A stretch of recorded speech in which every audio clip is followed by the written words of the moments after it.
Well, I have hit the record button. I'm unmuted. It looks like everything's going good. We originally had Celeste Scott, who was going to Zoom in, and then she realized, and I realized that we have Master Gardener State Conference and an in-service tomorrow. So I'm going to hopefully make this short and sweet. So she's got a lot of work to do getting ready for our in-service in Nashville tomorrow. And then, like I said, the next 3 days I'll be at the conference. So that's something you guys will get to be a part of. And we have the conference every other year where the whole state is invited in. This year it's in Wilson County, Franklin area. And we've got some tours planned and all kinds of neat stuff. And you get to meet master gardeners from all over the area. And so, but I think just me and one other master gardener from Montgomery County is going. But we're going to have fun. And we're going to learn about how they want to do the new setup of the program for next year. So do this down. So ring right in the middle of our program. Okay, well, I'm Carla Gargis, and of course, y'all know who I am. And so I'm your instructor tonight, and we're going to talk about herbaceous landscape plants. And I think I decided that on November 5th, because that is election day, and I said I'd have to come up with a topic. I've got a really good recording of another colleague, Taylor Reeder, who works in Williamson County, did the landscape design section, and her husband is an architect, a landscape architect also, and they just did a phenomenal job. So I'm going to go back and find that recording, and that will be your assignment on November 5th, just in case you're curious or wondering what we're going to do that night. So tonight we're just going to talk about herbaceous plants. We've had our woody plants class, and we talked about planting trees and how to plant them correctly and care for them. So tonight we're going to talk about the herbaceous plants. And so we're going to look at the basic requirements of herbaceous plants, what they are, demonstrate how to design. We're going to talk a little bit about a design that always goes with plant choices and when you're talking about plants in general. And talk about the growing cycles and the different aspects of gardening. Let's see if the picture's a little bit better. So first of all, just defining herbaceous versus woody, because our herbaceous plants are more like our perennials and annuals. So they may be classified as annuals, perennials, or biennials. And they have fleshy, soft, succulent leaves, foliage, and they are usually killed back with the first hard freeze, and then they come back the next year as long as their roots survive. And then they're differentiated by woody perennials, because woodies we usually consider trees and shrubs that have a trunk and branches lose their leaves, or they may be evergreen, but they resume their growth in the with the start of each year. So right now, how many of you have seen some of your flowering trees coming back to life? None? I had a couple calls this past week.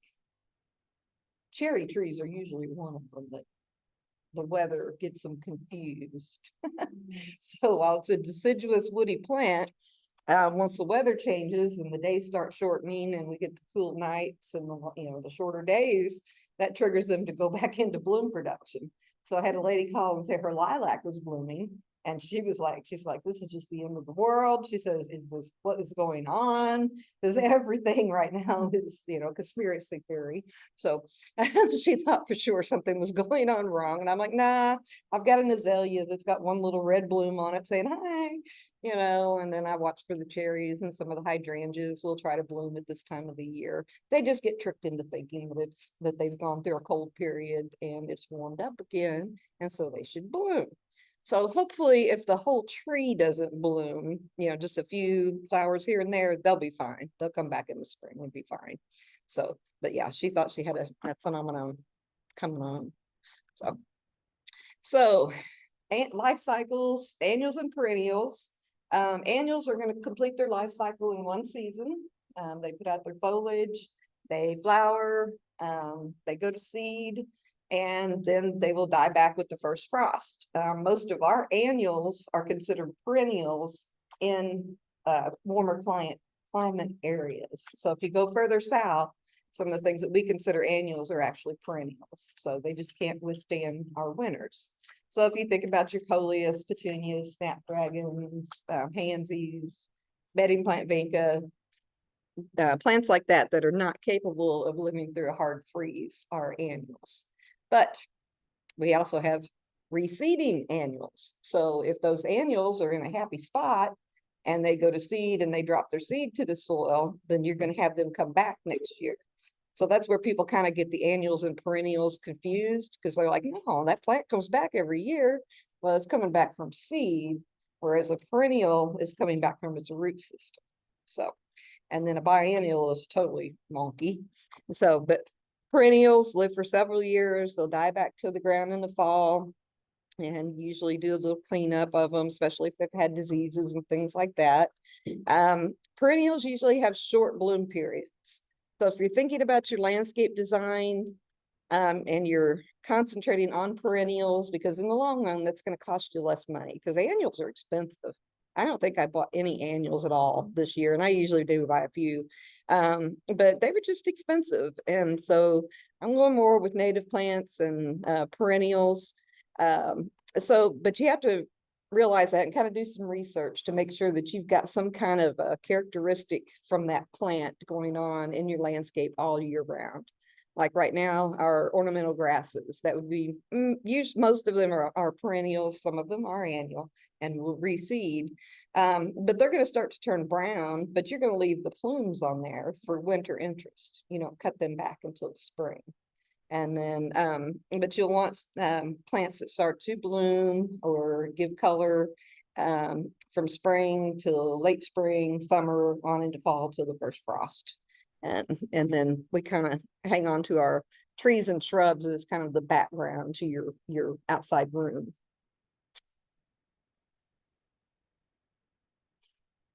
Okay, and biennials try to confuse us. So biennials are plants that need 2 growing seasons to complete its life cycle.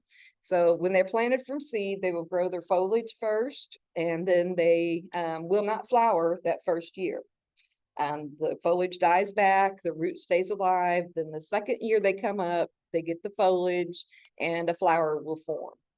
Okay, so foxglove, sweet William, money plant, Dame's rocket, evening primrose are just a few that are actually biennials, but they do reproduce from seed. So you may be seeing flowers again all year round, or every year, not all year round, every year coming back. And so some of them are in that second stage. So if you plant a foxglove, you buy foxglove in bloom at the nursery, what year is it in? So the second year. Okay, so unless it goes to seed and comes back, that plant's going to die. Okay, so the nurseries work with those, and they'll plant them, let them go through their foliage period, and then they put them out on the market that second year when they're in flower. So you buy them in flower, hopefully they'll come back from seed. So, and a lot of our weeds are biennials, which can make them kind of hard to control, because you're controlling them with pre-emergent herbicides. You got to kill the seed to keep them from coming back. So plants have varied characteristics in the landscape. I like to use a mix of all. And don't forget about your annual and perennial grasses, because like I said, it leaves some winter interest. And some of the grasses that you'll see out here, and they still look pretty good, even though they're just growing in rock. I bet you remember when we planted those, don't you? And that they redid our whole parking lot out here, and we were left, they pushed all the rock and stuff in there. And so we planted and crossed our fingers, and we're still alive. If it was 2014, 2015, somewhere around in there, that we redid this whole landscape. But anyway, so annual grasses, I like the switch grasses, the more native grasses. I don't really care for miscanthus. Miscanthus bites you pretty hard if you've ever worked with miscanthus. It's very invasive, both by seeds and rhizomes. And if you ever try to break apart one of those clumps, you'll give it up.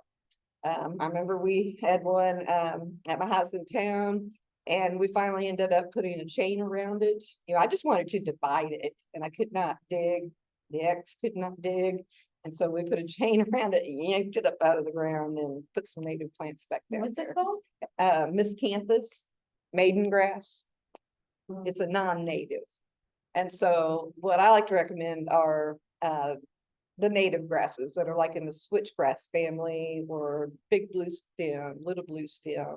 And I can put some of those lists up on the Google Drive, alternative plants to these non-natives.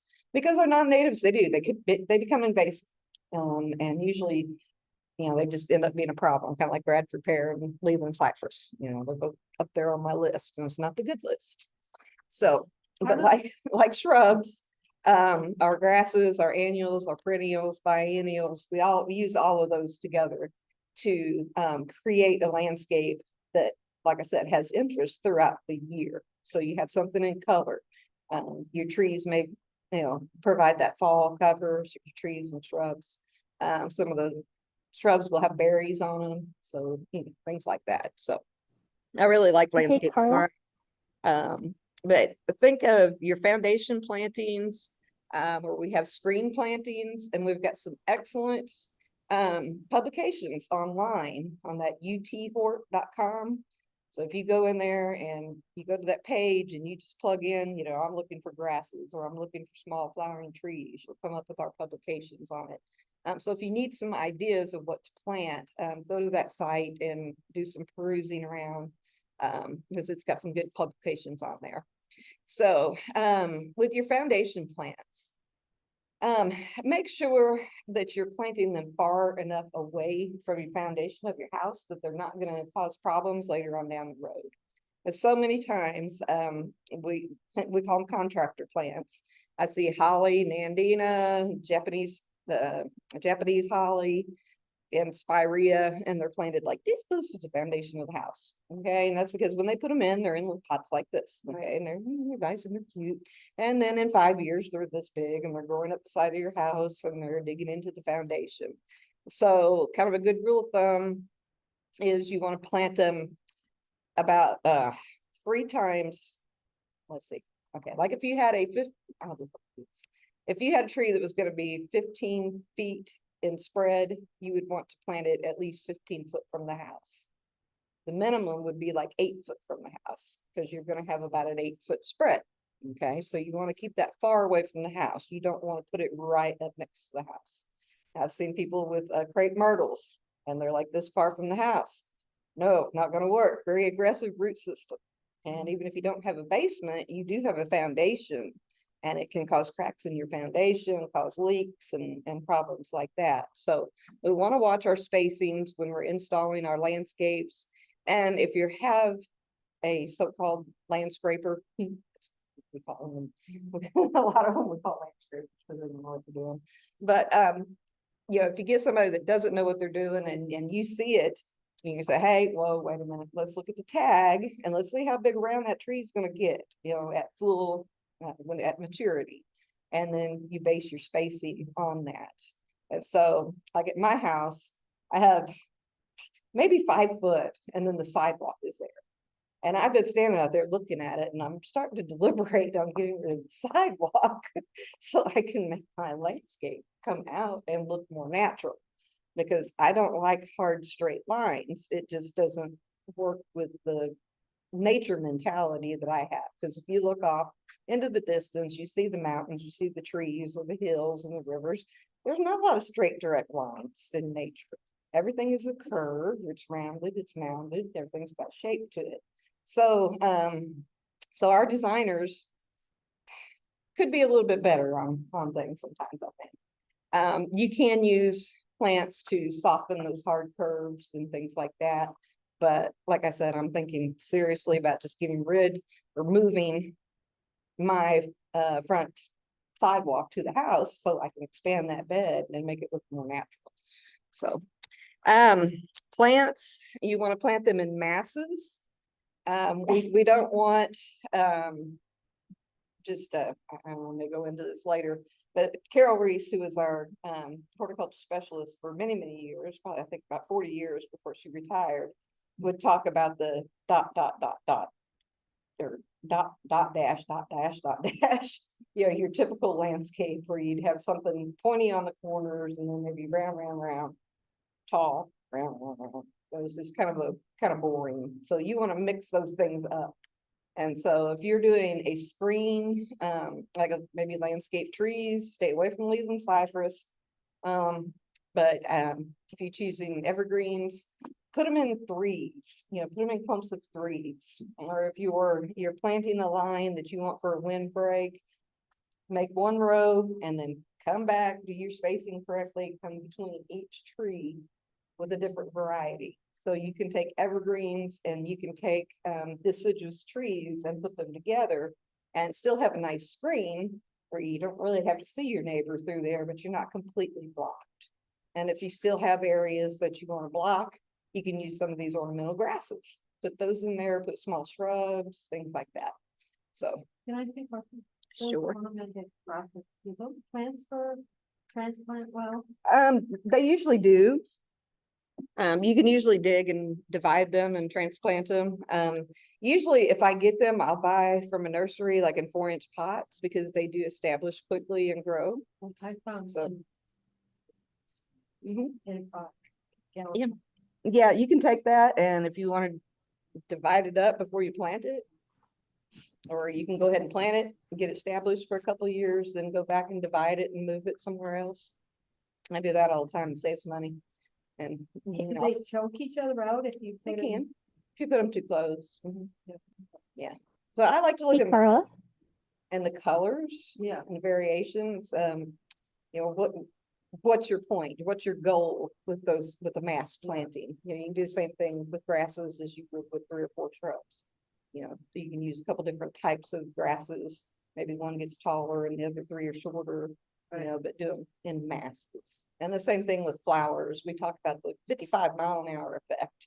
You're driving down the road and you say, oh, look at the, those are pretty flowers over there. But so people want you to notice them, but then you want to keep your eyes on the road too. So. Hey, Carla. Yes. Oh, awesome. I'm glad you can hear me. I have a request. Put speaker on. Go ahead. I can barely hear you, but. Okay.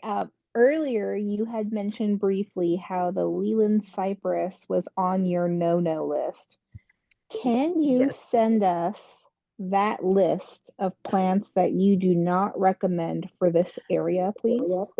Yes, actually that is online. I believe it's trees you do not plant is literally the name of the publication.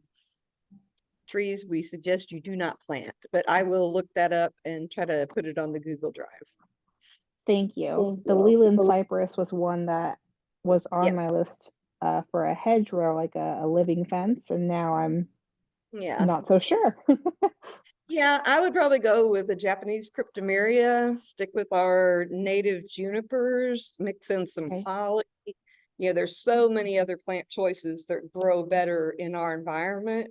And even if you're looking for fast growth right now, you also want something that's going to be there a long time in the future. And so with the Leland cypress, you're going to get diseases. They do not like our droughts. They do not, they can withstand our cold winters, but they don't really like the hot summer. They don't like the fact that we lack organic matter in the soil. And so there's a lot of reasons why they just don't survive well. It's kind of like white pines. White pines, we are on the southernmost range for a white pine to survive. So if you plant them correctly and you water them and you care for them, you might get 12, 15 years out of them. About the time they get to the size where you want them to be, then they start to decline and the bugs come in and they take them out. And then so you've got a line of trees of one kind and one dies, what do you do? So that's why we always recommend diversity in the landscape. Try to stay away from planting one thing. Go back to massing, planting them in clumps, using those odd numbers, 3s, 5s, 7s. So,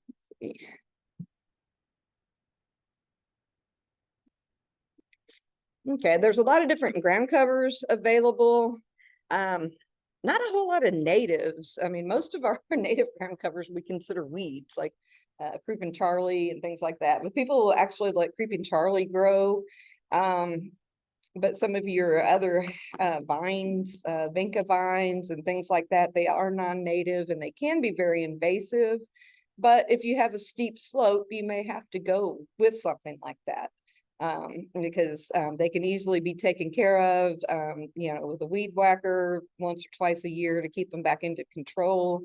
Various kind of ivies, you really got to keep an eye on them and make sure that they're not crawling up the side of your house or crawling up into your trees. We've got winter creeper, things like that. And of course, the kudzu, the plant that ate the South. We've got plenty of that around here. And all of them were brought in for a reason. Usually it was erosion control is why we have a lot of these invasive plants, and then people plant them in the landscape and they get out of control and have some problems. So just be careful, do your research on your ground covers. The ground covers usually are a viney perennial. So, but like I said, on sites where, you have a steep slope or something like that. My text is off over there. But anyway, you use those as a base underneath the shrub beds or under trees. They can be very competitive with trees. I really don't like to see anything planted underneath the trunk of the tree. I want to be able to see that flare and it going into the ground and maybe some mulch around it. Maybe you can stick a few annuals in there, but if you get perennials that are growing, and they will really compete with that tree for water. And when we have droughts like we've had the last several years, that you want that tree to get all the water that it can. So just kind of be careful about planting underneath trees. The large established trees, you go to digging in there, you are disrupting the feeder roots. And, so that's going to cause problems down the road. And I don't know how many times that I've pulled back mulch and plants and things like that, and the tree would just be rotted right at the bottom. There would be no lateral roots coming out, and it's just an accident waiting to happen because it's going to heave or throw over in a windstorm, or it could just take a little breeze to knock it over, because usually they get hollow in the middle too. So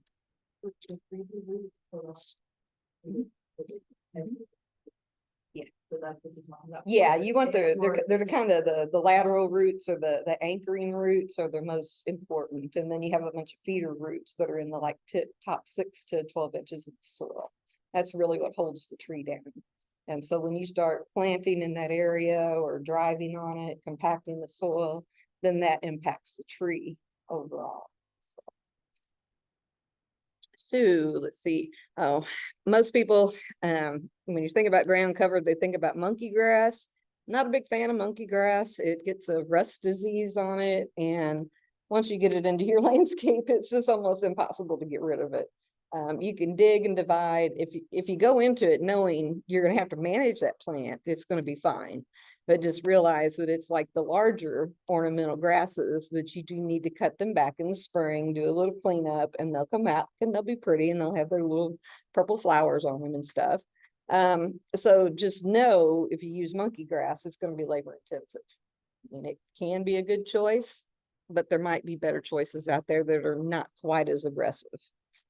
Let's see. Tropical plants, I like taking my indoor plants and putting them in nice pots and setting them outside in different areas. That gives me some kind of tropical look to the landscape, especially if you've got a pool or a pond, an area like that. You can always sink those pots into the ground and then bring them back in about this time of the year, because we're getting close to October 15th is usually about our first frost date. It's been a little bit later. So by the end of October, you'll definitely want to clean up those potted plants that you've got sitting outside and bring them in. I always tell people to give a good shower, because they can get mealybugs and aphids and things like that. So just give them a good shower, check and see if they need to be repotted. Maybe spray with a little bit of insecticidal soap, just in case they have insects. I have a question, Okay. Carla. Yes. Okay, I couldn't push my button quick enough when you was talking about the monkey grass. So Okay. Yeah. someone was telling me about like variegated or something for its monkey grass or whatever. And so I used to have the monkey grass that was the whole stem was all green, and it did. Mhm. It took over my yard. Finally, it took years for us to get that out of here. I was like, oh my gosh. And Mhm. so we planted the other kind, got a little white on it or something, so it don't spread all over. So it's not quite as aggressive. The variegated is aggressive too, but maybe not quite as aggressive. So, but you can always dig and divide and donate those to the plant sale every year. That's one way to keep them under control.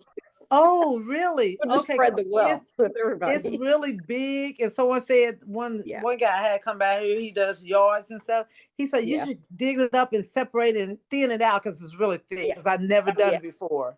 Okay. Yes, definitely keep them divided up every year, and that will help keep them under control.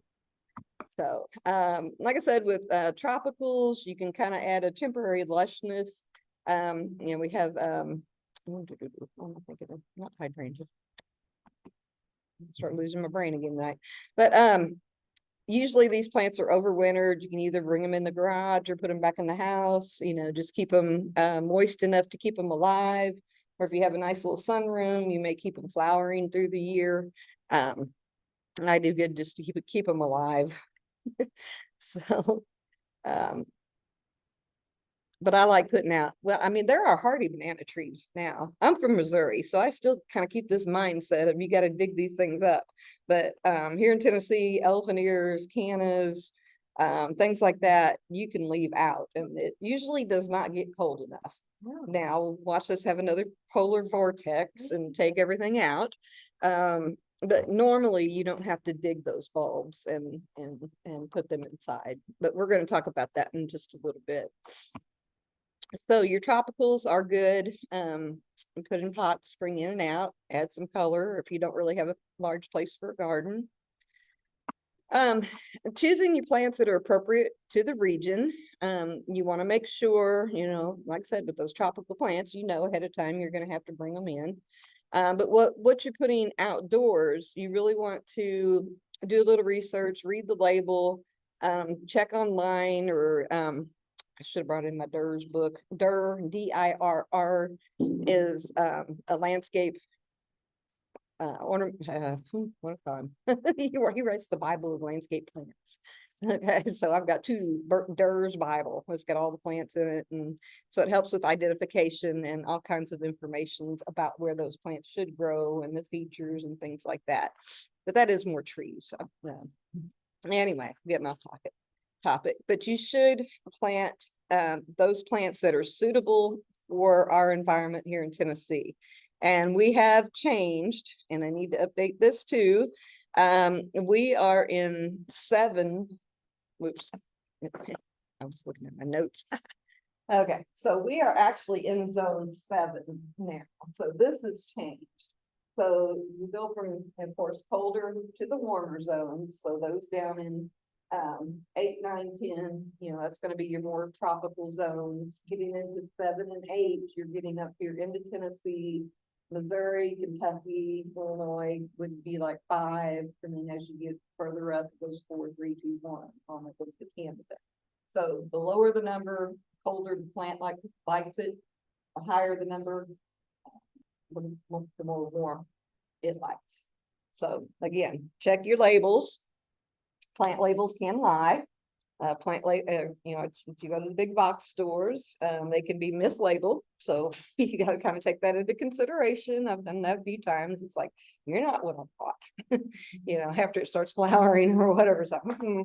But so mistakes can happen, but reading those tags can help you decide what plants you want. And like I said, with the foundation plant, especially if you're going into a new planting and you're spending a lot of money, do a little research on the type of plants. Check with the nurseries. I mean, McMinnville's the nursery capital of the world. We have it just a couple hours from us. A lot of good nurseries down there. You can research them online and get a list of nurseries, and then go online and look at their list of what you can buy and where. So choose plants that are meant to grow in this zone, because if you plant a zone, let's say a zone 5 plant here, it's going to withstand the winter, but it's going to suffer through our summer months. And just the opposite, if you plant a zone 8, it's gonna love the summer, but it's probably gonna die back in the winter time. So we could have a kind of a happy medium between 6 and 7, and down toward Memphis, we go into 8 now. So that has changed in the last few years. Site selection, you're probably going to hear this again when we do landscape design. But I think it is very important, whether you're doing a landscape, a garden, a farm, whatever, you need to go around and view your site, walk it off, take a piece of notebook paper with you, or have your, you can get a map, you can print them off Google, or you can go out to USDA office and get a map of your property. And then I get some tracing paper and kind of do overlays. And then I'll walk the property, know where your fence lines are, or know where your property lines are. You may find some rock outcrops, maybe some big rocks, and you think, ooh, that's going to be a cool place, I could plant some sedum and some other rock, rock type plants that like growing there, that would cascade over the side. Maybe you've got a wet area. You want to note all of those. Just, take a quick walk through, kind of make you a little design and mark those areas and watch so that you'll know where you've got direct sun, where you've got partial sun and full shade, because your plant choices are going to depend on that. Sometimes you can clear some trees out, if you want to have more sunlight, but if you want a shade garden and you've got a lot of trees, then it's good to keep the good trees, get rid of the underbrush, and plant what you want, what's more native that might do well. So basically, you're going to find a plant that suits the environment that you've already got. As I said, identify those areas while you're doing the walkthrough, drainage, dry areas, what looks like hard pans. Look for utility lines as we get more building development in Clarksville. We see a lot more utilities underground. So you want to know where that's at. You want to know where your sewer lines are, where your septic lines are. You don't want to plant, pine trees or willow, or not pine trees, that's up. Maple trees, things like that with aggressive root systems. You don't want to plant any of that near your lateral lines for your septic system. So just think about that and identify those areas. And then just understand that, your growing site and the plant material can kind of be a trial and error, especially if that soil has been moved, from one area to the other with development. You're going to have pockets of soil like right here that are completely different from this pocket of soil right here. So that tends to happen in Tennessee anyway. So, okay. All right. So we've used these terms full sun, partial sun. Full sun means that a plant is going to need at least 6 full hours of sunlight or more per day to survive and to thrive. Okay, they may survive, but they may not thrive if they have less than 6 hours of sunlight. So if you look on your little tag that you bought at the store and it says full sun, you're going to be putting it out in an area that gets 6 or more hours of sun per day. Partial sun, partial shade, kind of used interchangeably. That means about 3 to 6 hours of sun available, preferably early in the morning or morning sun, shade in the afternoon, like hydrangeas, azaleas, things like that tend to like the sun in the morning and then to cool off in the afternoon. And it also helps them to dry out and help with disease problems. Dappled sunlight is like when you're walking through the forest and you've got a thin canopy of trees above you, you can kind of see the sun coming through and hitting the ground. And so you'll see some of those native wildflowers coming up here and there because, they like the shade, they like that cool area too. And so if you take a couple trees down, you might end up killing off your, native wildflowers and things. So pay attention to what's around you while you're doing this site inspection. Now, full shade, less than 3 hours of direct sunlight, that's going to be kind of hard to grow anything besides mushrooms. But people do like to grow mushrooms. So, He may decide to grow some edible mushrooms on logs or something in those areas. And there may be some plants, native plants that you could find that would grow in a very fully shaded area. There's going to be something that'll grow. So again, the light exposure to the site is going to dictate the plants that can be used. Just because you find a pretty plant at the garden center or the nursery, and you say, I'm going to plant this plant right out in front of my yard. Well, the tag says it needs some shade, and the front yard is full sun, and you can water that plant every day, and it's still going to suffer in the heat, especially in June, July, and August in Tennessee, and sometimes into September, October. So basically, you're choosing plants for the site, for the environment that you have, rather than trying to change the environment for the plant. So you may end up relocating. I used to say I moved my plants more than I would rearrange my furniture. My mom used to always rearrange the furniture. I think it was catch us kids coming in late at night, because that coffee table was not there when I left. Yeah, that and the geese. I wonder I ever got away with anything. But so we do want to use, like I said earlier, a variety of annuals, biennials, perennials, your woodies. Use those all together that will complement each other. And you can even come up with schemes in your landscape. Maybe you like certain shades of blues and purples, and so you might choose different plants that maybe the foliage has kind of a bluish hue to it, like our hostas. And then some other plants that have blue in it, a little bit different shade of blue or red or orange. Or you may just want to mix it all up. I'm kind of a mix it all up type person. I'm that 50 mile an hour. I want you to see my landscape bit as you're driving by. I want you to say, hey, that's pretty. You don't really stop. You just say, hey, that's pretty. So, but again, sun-loving plants, 6 hours or more of sun today to realize their full potential to thrive. If these plants get less light than that, then you're going to see them get leggy. They'll be kind of going to the side. They won't be straight up. They won't flower as well. And then, of course, they start to decline. And what happens then?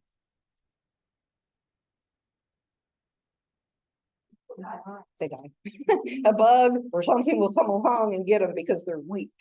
They'll send out a signal. So, hey, I'm sick, and then so the bugs come in and then they attack them and they die. So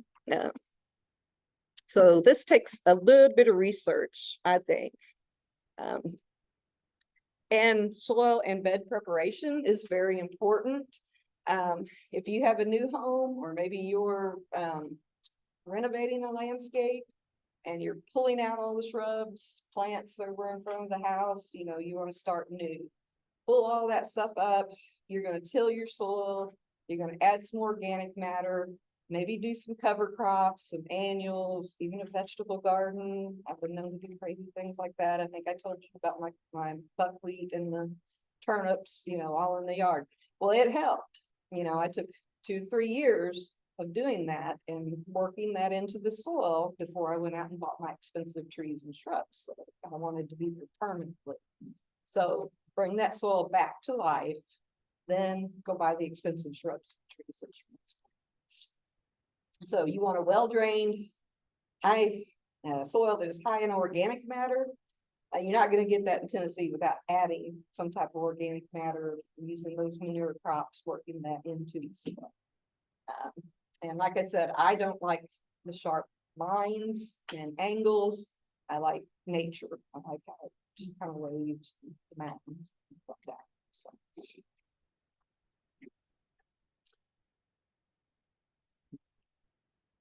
Oops. Okay.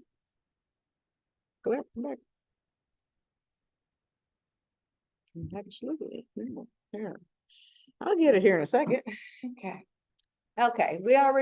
We've talked about organic matter. We want that to improve the soil. Essentially, the organic matter is going to work with those soil aggregates and make a good, happy place for the roots to grow. Make your water drain more easily. It can also help to hold water in sandy soils, so that you get water at the root level where the plant needs it. So add compost, manures, uses of mulch. We talked about that last week. Make sure that your manures, check with farmers, whoever you're getting your manures from. A lot of people are using Grazon and Vermont Sun. And that's two things that have a heavy residual or long residual in the soil and also in the manure. It does not go away through composting. So you've got to be careful about what you're adding. So I think, you can probably trust the compost company. They're composting a lot of different things, tree materials, waste from restaurants, food waste. You don't want anything with bones or fats and things like that in it when you're composting. But just watch the manure. We've had a real problem with that and seen a lot of gardens just getting killed back with because of the residual of the herbicides in there. So. Okay. And before planting, you're going to want to remove or kill any unnecessary vegetation from the site.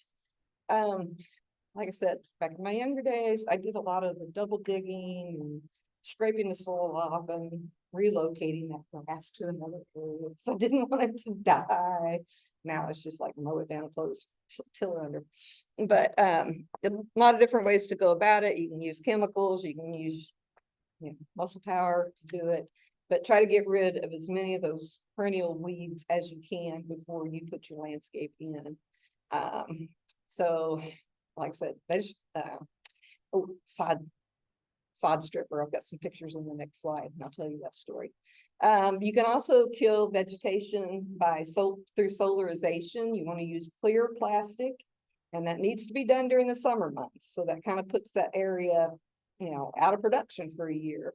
But if you have really heavy weed problems, perennial weed problems, you can solarize your soil, and you put down a clear plastic, and usually you take sandbags and put around the side, and you want that temperature under there to get up to 180 degrees, like 4 to 6 weeks. And it will get hot quick. We've done some demonstrations and they put the little thermometer in there and to see. But 180 degrees will kill the roots and everything. And one thing people think about solarization is that, well, if it's killing the roots and the fungi, it's going to kill the worms and the microorganisms. It may have some effect on them, but most of the time those worms will just go further down in the soil where it's cool. And, the beetles and other little things that you want, little critters you want, they'll go deeper into the soil.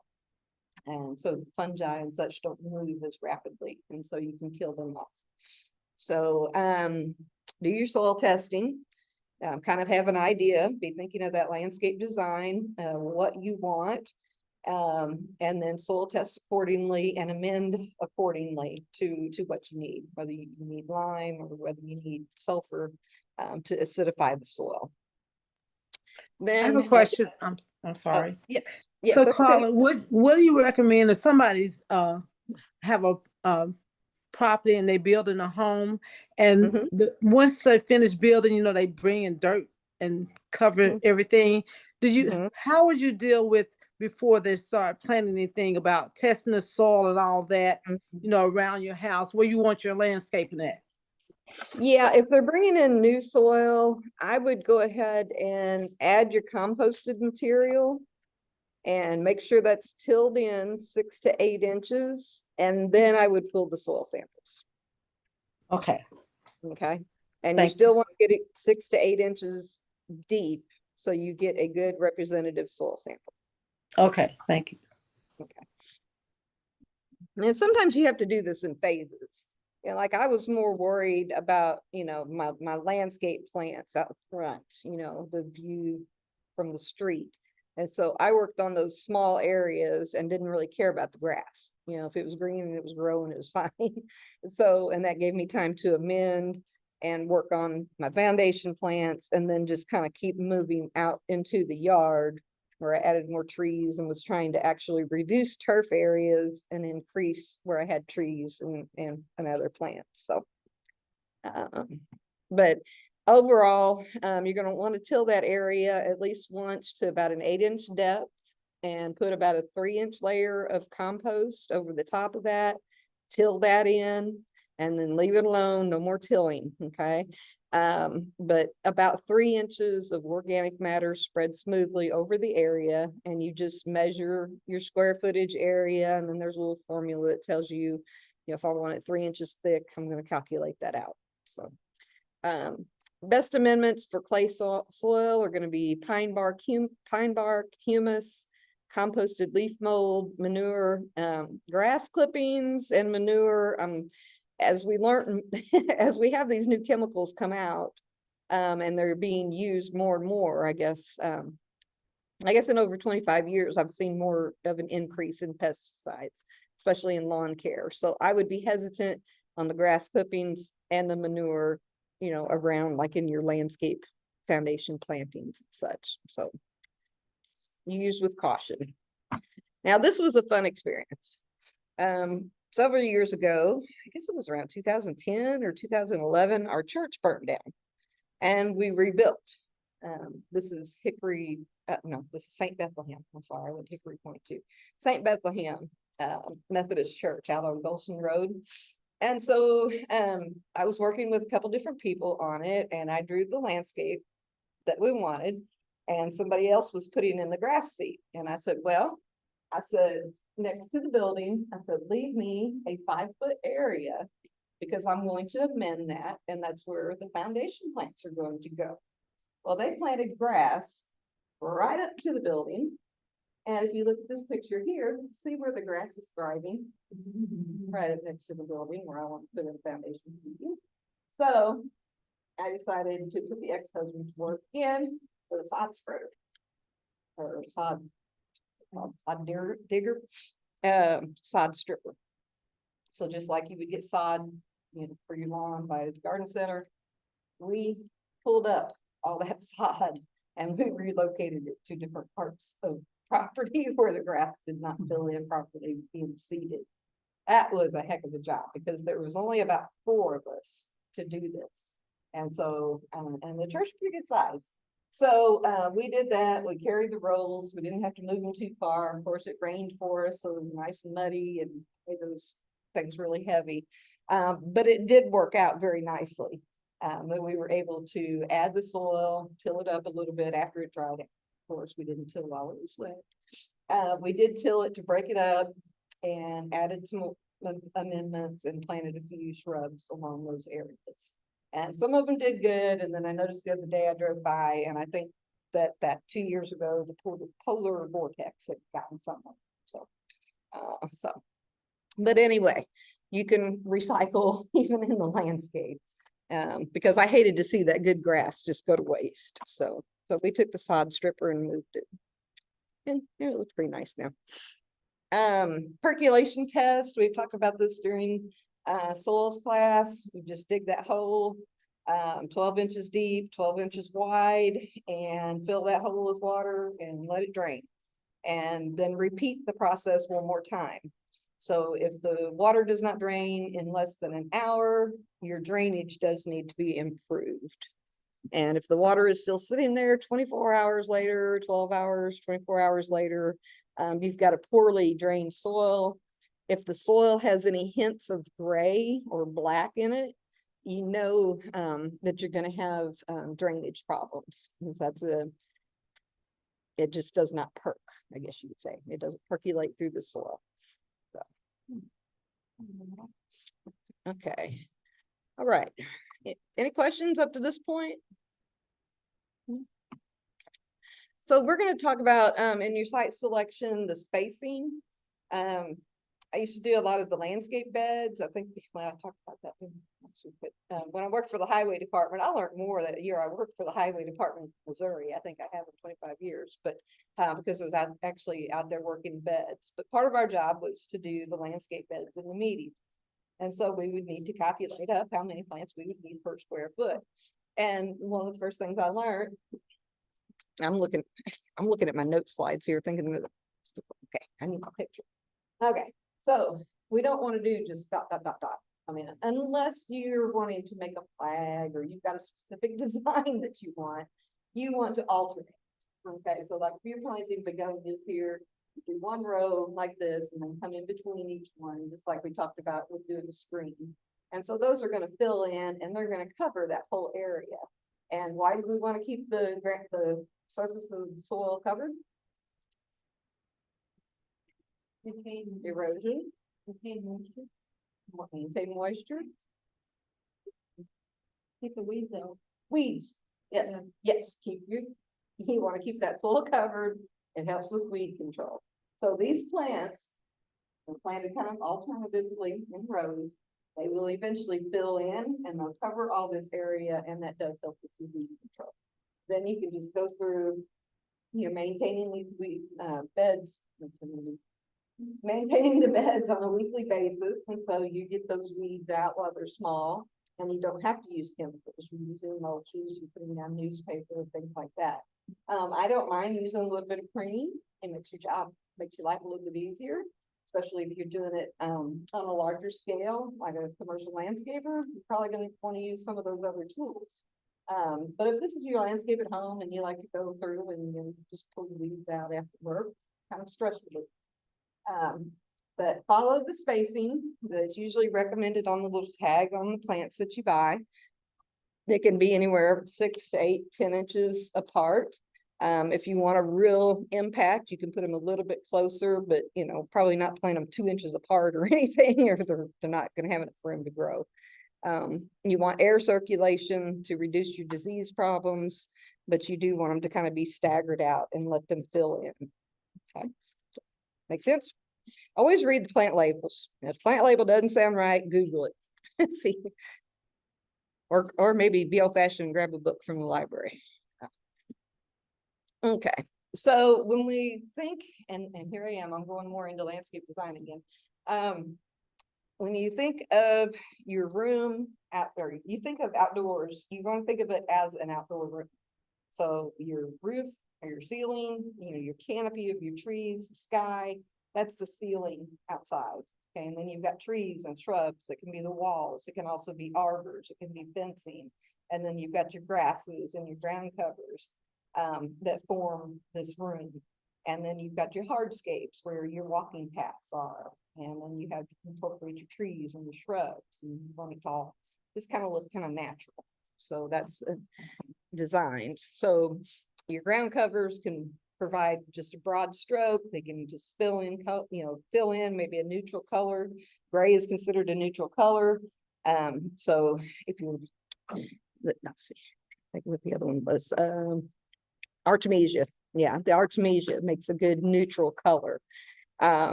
But you can plant, your taller plants usually go in the back, and or you can start in the middle and go down. But you don't want to plant your tall plants in front of your small plants, of course. So if you're wanting to put together something with a vertical accent with the background, you want to use tall plants, like you can use Joe Pye weed or purple coneflower, foxglove, dill. Just again, look and see how tall they get. And then you maybe want something cascading or weeping. Maybe you've got rocks in that landscape, and you can plant some of the wave petunias that look really pretty when they get full and they start flowing over the rocks, or even sedum coming down a rock bed looks really nice, and you can intermix those things. And then you've got rounded or shrubby forms, you've got pointed, you just have to decide what you like in your landscape. But that all adds to that character of your landscape. And don't be afraid to toy with using edible herbs, vegetables, and with your perennials and other plants. Because if it's in your foundation plants and you keep it looking nice, you're going to walk by those plants every day. Usually if you go through the front door of your house. With me, I usually go in the back door. But but you walk past it, you're going to notice it every day, and you're going to take care of it a little better. You can say, oh, there's a tomato, I can use that for dinner tonight. There's a pepper, you can grab them on your way into the house. Or you pull a few weeds, go out there and pack them because you've had a hard day, and things like that. So just plan ahead of time. Just plan ahead of time. So here are some ground covers. Right.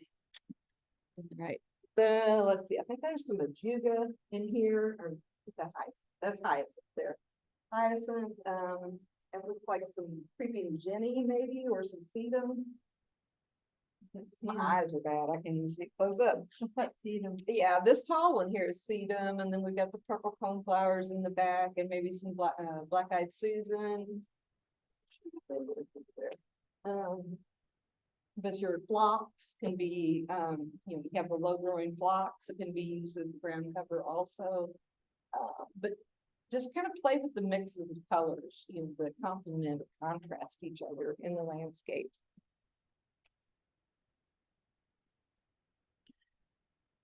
Planting dates, very important.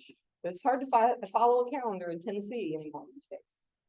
I think our calendars need to be changed because usually, as it's been written, our last frost date is around April 15th. Well, I've seen frost in April, in May, and even in June.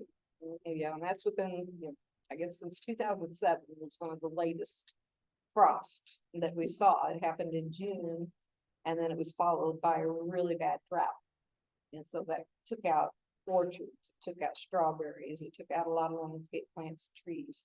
And so kind of use a little common sense with it. I don't plant my tomatoes until after May 10th or after Mother's Day, or even into June sometimes, because sometimes it's been where it's still cold and rainy at that time. You can't hardly get into the garden. So your warm season plants, at least wait until after April 15th into May. And that's so your cold hardy plants. And then you can replant some of those in October. Like right now, you can be putting your pansies out, some of the snapdragons, your ornamental kale, be redoing your baskets or containers. That's one thing I like about the containers is you can just pull out and put in something new, put a mum in there with some pansies around it, make it look nice, make it look seasonal. Warm season annuals, like I said, plant mid-April through June. Biennials and perennials, the ideal time to plant those and also to dig and divide is going to be like right now. You could be digging and dividing and just moving them immediately to a new planting area, or you may want to pot them up for next year's plant sale. But you want to do that after we've gotten through the hot days of the summer, basically. So right now you're good. And also bulbs, you're going to be planting the various spring blooming bulbs at this time also.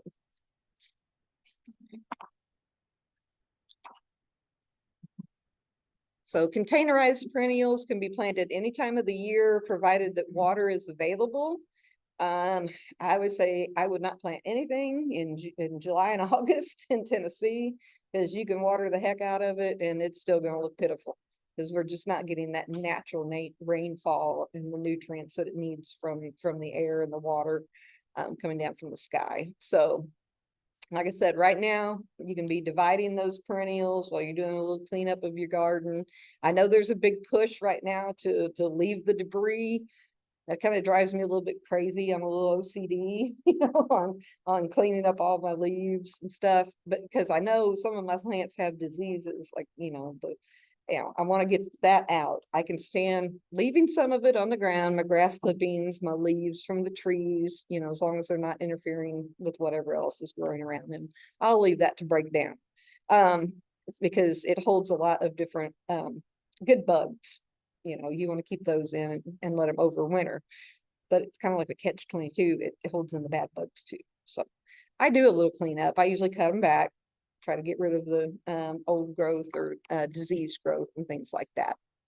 So the goal is to get those plants established before we get into the hot summer months or we go into the harsh winters. Because once we start freezing temperatures and we freeze and we warm up and you get heaving and thawing of the soil, and it can actually push those plants back up and expose the root system, and that will cause them to die through the winter months. So mulching helps with that too. Oh, another question.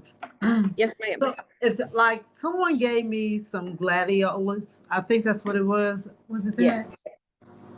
I think Yes. so. They got come yellow, purple, and all this kind of stuff. Is it those? No, irises, I think. Irises. Okay. And Yes, it's, you can. they gave me just one or two or three. it has Yeah. taken over my front yard. Bulbs are sitting on top of the ground, the dirt. And I'm like, Oh. oh my gosh, and it's in the front of my house. I want them gone. It's Oh, a whole okay. lot of them. I want them gone. So Okay. if I don't have nowhere else, I don't want them on my property. I don't want, yeah, because my property's not big enough to put them anywhere else. I didn't know it's gonna Okay. multiply like that. I was like, oh my gosh, Well, dig them like up and bring them to 50 of us. them. We'll take them home. Thank you. It's about 50 or more. I was like, oh Yeah. goodness. Yeah, Okay. it's probably irises if you're really seeing the tubers above ground. It 'cause is. Yeah, the irises don't like to be buried in the soil, and so the larger they get, the more you will see those tubers on top of the ground. But you could just start pulling up clumps, Okay. shake off the dirt a little bit. We're going to go through that here in a minute. And Okay. if you want to send them in on the night of a meeting or a class, you know, I'm sure people would take them home with them. Okay. Thank you. Yep. But that now would be a good time to do that so we can get them transplanted. Buying plants. Okay, I'm always one to hit the nursery, the back rack at the nursery. Okay, you get the quarter plants or 50-cent plants. Sometimes those are okay. And what I do is if I buy those, I'll go through them and I'll try to get the best looking ones out of the mess that I'm trying to get a deal on. But I will isolate those plants for a little while. I will clean them up, trim them back, maybe spray a little bit of insecticidal soap on them, keep them isolated and check the root systems because I don't want to introduce a fungal root problem into my garden. So buyer beware, you're paying a quarter for it, you get what you pay for. So but you could introduce the disease or something into your landscape. So same with trees and shrubs, you want to check out the root system. Look underneath the protective coverings, you know, pull that off and look underneath there, make sure it's not scraped, make sure it doesn't have insect damage and things like that. So, so just make sure that you're buying quality plants. And then, you know, once you get into the really expensive, what we consider your foundation plants, your trees, your woodies, make sure you're going to pay a high price for these days. Make sure that you're getting good products from a reputable dealer. And that can be hard to find. You know, we've got a few here in Clarksville that are really good, and then we've got a few that are really bad that you really got to look at their plants hard. That's why I like to, you know, just go around, visit them, shop, look at their plants. If their plants aren't good, you got the right to go on down the road and look at the next place. So buy healthy plants to begin with, and you're going to have less trouble in the long run. What was the name of that nursery? Manville? Oh, McMinnville is the name of the town. Oh, McMinnville. oh, man. Yep. And that area down there, Warren County area, is the nursery capital of the world. So most of your, yeah. I remember working in Missouri, waiting for trees to be dug in Tennessee, waiting for a freeze to come in Tennessee so that we could get our landscape trees in Missouri. So I find that kind of funny since I moved down here. It's kind of cool. So, you know, the secret to successful gardening is choosing plants that will grow in harmony with each other. They have the contrast and just look really nice, aesthetically pleasing with others and in the garden and the landscape. Basically, just look at your plants, select the plants that are uniform and balanced to the size of the container. I mean, if it looks like it's real leggy and, you know, maybe has branches broke on it and things like that, you probably want to just push that off to the side because it'll be 50 cents in another week and you can buy it for 50 cents and go back and trim it up. But anyway, you want to select plants that are good and healthy, green growth. You don't want to see all those broken branches. You want to look for cankers, oozing, you know, look at the roots. You don't want them to be all gooey and nasty and I've got a plant grower, you know what I mean. When you get a root rot fungus, you know it. I mean, you can use like pansies, especially, you can smell it. So yeah, it's yeah. So you don't want that. You want to check out the roots. The roots should be kind of white looking. They should be nice and spool. So if they're slimy and they're black or brown, you don't want, that means they got a disease in them and you don't want them. Weak, elongated, floppy stems, that's a sign that the plant has been growing too tightly in that container, or it's just not been taken care of properly at the nursery or garden center where it's growing. Because most people, believe it or not, don't know how to water plants. So they come alive and again, they give it that sprinkle baptism. And I know I've worked in a nursery. You start in the summer, you start in the morning, and by mid-afternoon, you take lunch and you start over again. You're watering constantly during the hot months. So if they don't have a good irrigation system. So resist the temptation to choose the plants that have the most flowers, okay? Because they look pretty sitting out there, but you're probably going to get less flowers as they go on because those are going to fall off very quickly because it's already in bloom. But you do want to check them and make sure they've got unopened buds and those buds look healthy. And then, you just use a little patience and, in a week or so, you're going to have those blooms that you want. So look for flower buds, but if they're open, not so much. Or you may have to do some trimming back. So let's see. And a lot of plants that continue to flower throughout the season. Sorry. You can deadhead those plants, Coreopsis, the coneflowers, black-eyed Susans, ton of others. You can just deadhead. Zinnias, pick them for arrangements, flower arrangements and stuff, and they will just continue to flower and bloom. Paula, I'm sorry, I thought you paused.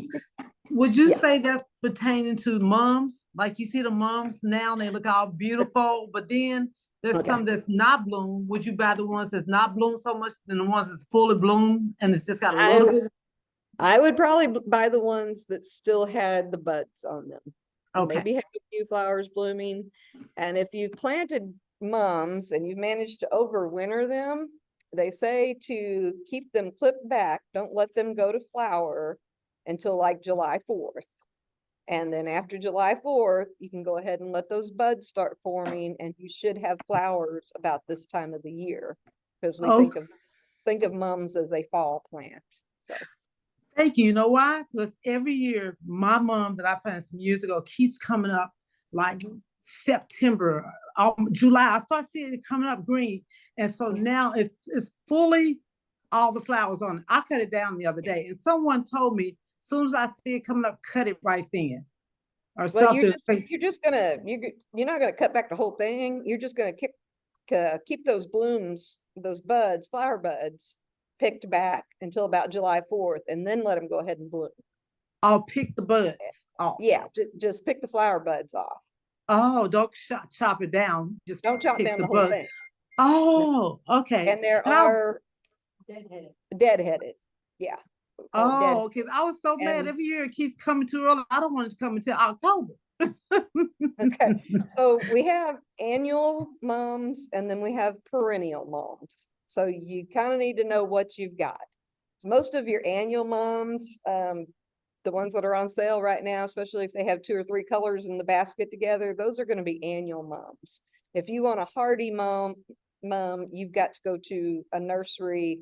Again, check those labels and make sure you're getting a hardy perennial mum. And those will come back every year. Well, this one comes back every year. I've had like 4 years now. Okay. Well, just, but it's coming too soon. Yeah, keep the blooms or the buds, the flower buds, deadheaded off until about July 4th, and then let it go. Okay, thank you. Okay. Carla, can I show you my apple tree right here? Because I'm concerned. I don't know if it has it's just from low sunspots or it's some type of disease going on or something. Can I show you? Can you go ahead and send me pictures on my email? You know what? That would probably be better. I can do that. Yeah, because here I can only see you like in a 1-inch little thing. So, but yeah, take some pictures of it and email it to me and I'll take a look at them and get back to you. Okay, thank you. Because you'll see a lot of things going on. The trees are going into dormancy and so they'll have fungal leaf spot. They're changing colors, but we may be able to still see some disease on them and things. So yeah, just take some pictures and send them in. Okay. Again, select plants that have healthy foliage, good color, look for insect damage, areas of discolored dark leaves, check those roots out. If you're looking at apple trees, since you mentioned apple trees, apple and pear, or well, mainly apple in the apple species, we'll get the cedar apple rust. And so if you see it already has cedar apple rust on it, you don't want to buy it. If it looks like a pear or an apple and it's got that shepherd's crook like that at the end of the branches, you've probably got, oh, we just left my mind again. What was that, the bacterial? I think I'm getting old timers, I'm not old yet. Okay, I'll think of it.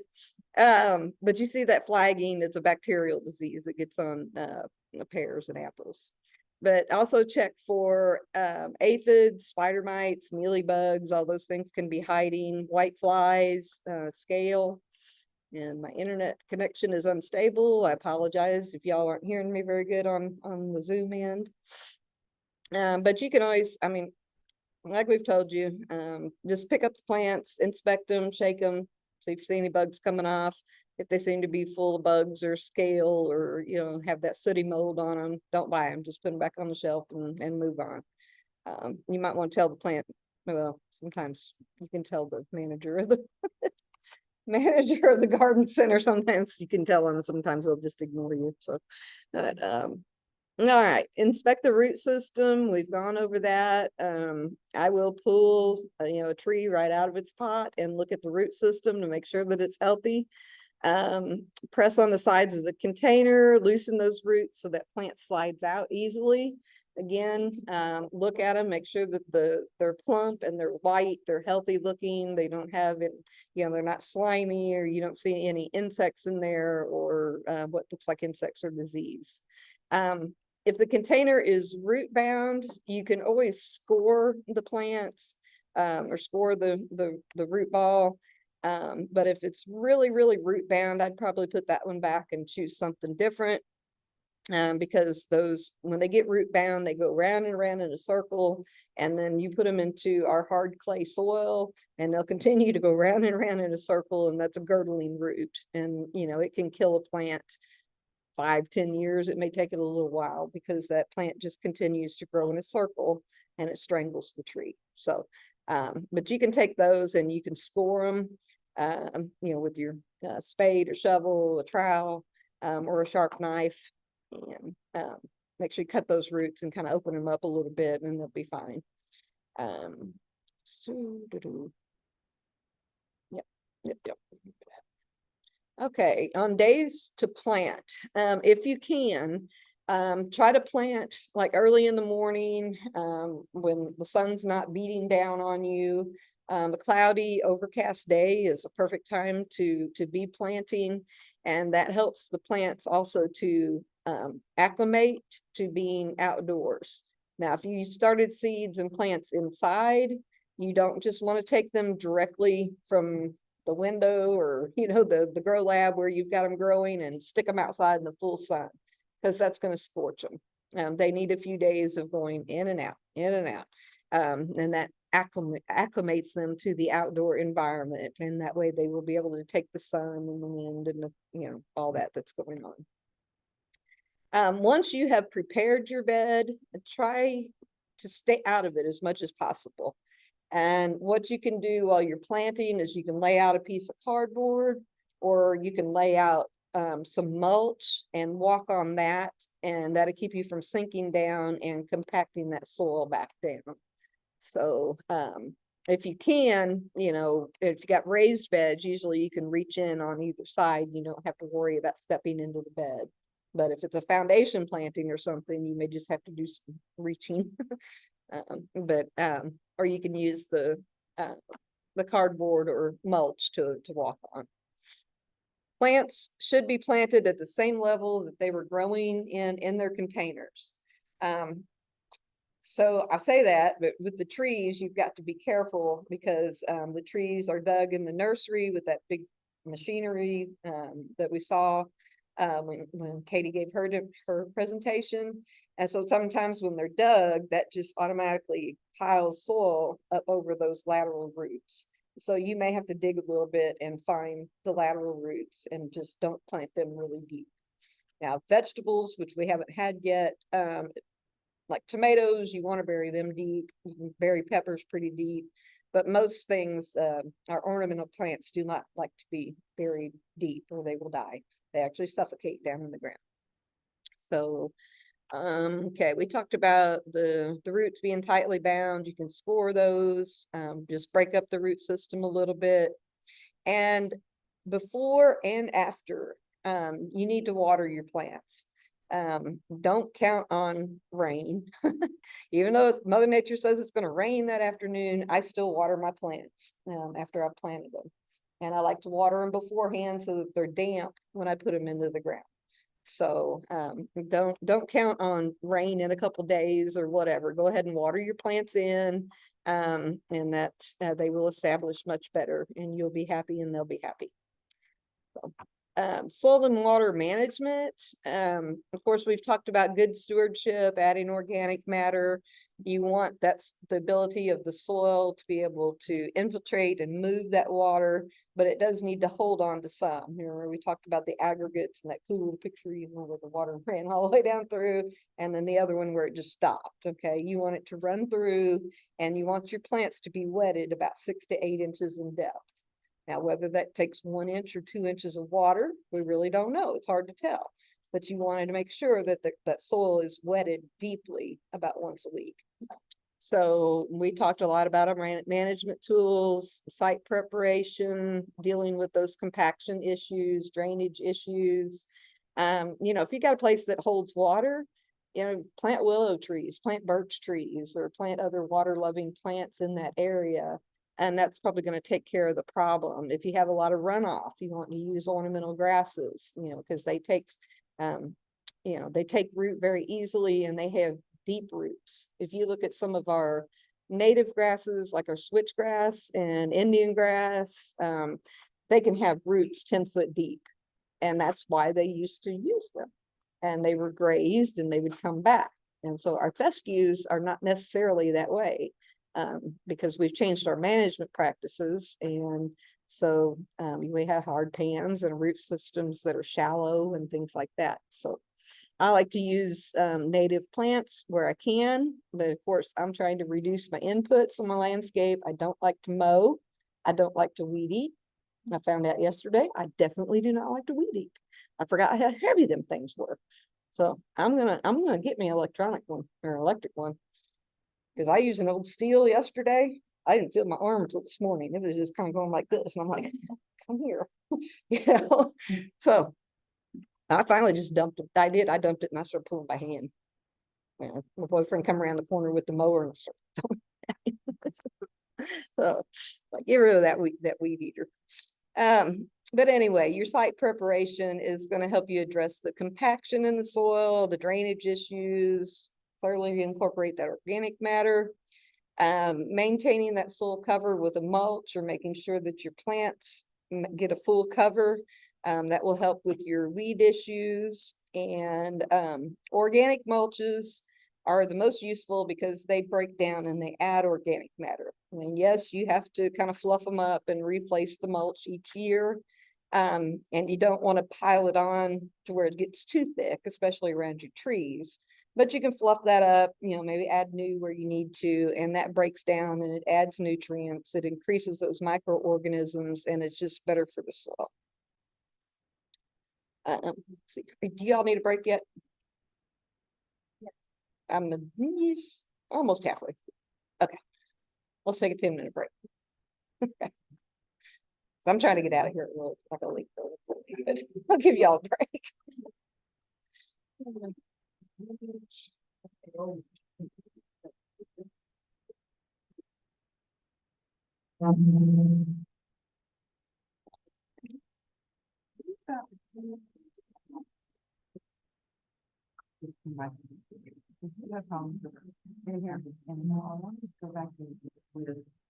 native grasses, and native evergreens, and just have it kind of wild, free on the side. And also we're getting bees, so that'll kind of provide a buffer, and then also the pollinator for them. Right. But where would it be like the seeds, like the switchgrass and that kind of stuff? Now, the round seven seed out Kentucky is one that will help us around them. Okay. And, Baker heirloom seed out in Missouri was another one that was involved. There was a Stephen Smith. yeah, Yeah, was he's it on been there? up, yeah. Okay, I I just think wasn't some sure of if them those were listed native or on not. there. Okay. Cause, but yeah, that's two of them Okay. that I know that you can get seed involved. And, you know, right now you would be going in with like a cool season cover crop. Right. And get that established in the spring, you're gonna overseed with warm season crops. So there's currently grass. Can I just Either weed eat, amend it and then like put like a compost or manure or something like that on top and then seed it? yeah, mean, I would probably mow it down as close as Okay. you can, if you have to take a bush hogs to it or a weed eater, you know, get it down to the ground as close as possible, but you expose the soil. Okay. And then seed over it, and it'll give a seeding rate, you know. So here's the other question that. So we've had, lawn doctors for the last 2 years. The grass looks great. We're getting these, so clearly we stopped that. Is there a time where I should wait? Like, is there like a detox time? Well, not really, I mean, what they're using is probably not like the farmers are using. Probably not a high residual, or, you know, a long residual type. Because they use, But if they they're use the putting- same language, you know, the Yeah. pre-emergent and all that stuff, but I don't know Right. what Right, they're using. I would as. probably tell them to not use a pre-emergent in the area where you're wanting to plant seed next. Well, we were just gonna stop it, Okay, just stop it altogether, Okay. because I don't know, okay, because sometimes they spray, sometimes it's granule, and I don't wanna have bees and right, all of right. the other stuff, so we're just Right. gonna stop it. Well, the first thing you need to do is go ahead and soil test yourself Okay, and, you know, check it for your lawn, check it for the wildflower establishment and whatever else you can grow. okay, And then just start putting your own amendments on there, Okay. learn your weeds and when to spray, you know, we've got a class coming up on that, and Mitchell Moak's gonna be teaching, he's really good, on that, and so, and we've got the guides online. Help us through it, and always because call. I looked at, and I don't really have nothing to do, because I was digging in some beds that didn't have, and there's like tons of birds, and all sorts of critters, and all sorts of different, you know, it's good fun, I think it's like, I'm a doctor, and killed all that. Right, right. So I'm like, okay, well, it's not. Yeah, I just wanted yeah. to. You just never know what they're using. They don't. I guess McMinnville would have like evergreens that would work with like the grasses and stuff. Again, just because you were talking about like different heights and stuff Yeah, like that. oh, for the switch grasses and stuff like that, yeah, grow wild is a good native plant, that's Okay. another, where you buy plants, don't necessarily Okay. buy seed. Okay, Grow wild, Bates, is that in Samara McMinnville? Farms, it's just in this area. Oh, okay. Yeah, yeah, Bates is closer to Nashville, Samara Farms is closer to Nashville. Grow wild is, fairly. So grow wild, you can look on their website, you can do a bulk order and go down there, pick it up. They do a lot of wholesale. But they have certain times, usually in the spring and in the fall, where they invite the public out. But if you have an idea or you need ideas of maybe plants, just go visit their website and they've got a plant list and a description. I think that, because we have some birds. And also, well,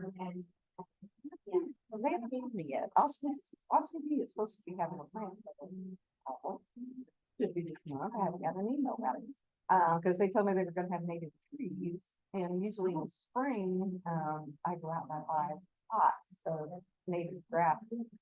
Cause they get them from the Southland Grass Council, Southeast grass council. That's doing all the research on putting native prairies back into action.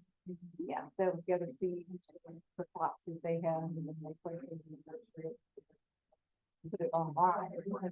Buy the plant. So when I get news of it, I usually send it back. That reminded me, I haven't seen an email about it. Thank you very much. All right, you will.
What's the name of the? We've got a friend's house in Springfield, he has a big tree, it's got cherries all over it. No, it looks like a tree. Mhm. It's got cherries all over it, looks like cherries, I don't know, chokecherry, huckleberry? Could be a crabapple, could be a native plum. Chickasaw plum looks a lot like cherry, but they've got thorns. They remind me of chokecherry. Yeah, it could be a choke cherry. So we've got some choke cherries here at the end of the building that I just noticed the other day, because I never walked to the end of the building, but I need to go and trim back a little bit. But they weren't looking too good. But Yeah. you just have to send me a picture or bring me a sample and I'll probably tell you. Mhm. Well, yeah, I found some of the Chickasaw plums at a landscape a few weeks back, probably a couple months back. But they look like cherries. They really did. They had me fooled until I went and looked closer, and then they have thorns on them. I'm like, no, no, no, no, that's Chickasaw plum. It reminded me of the hollyberry thing, put on leaves and stuff, Mhm. but it was a board.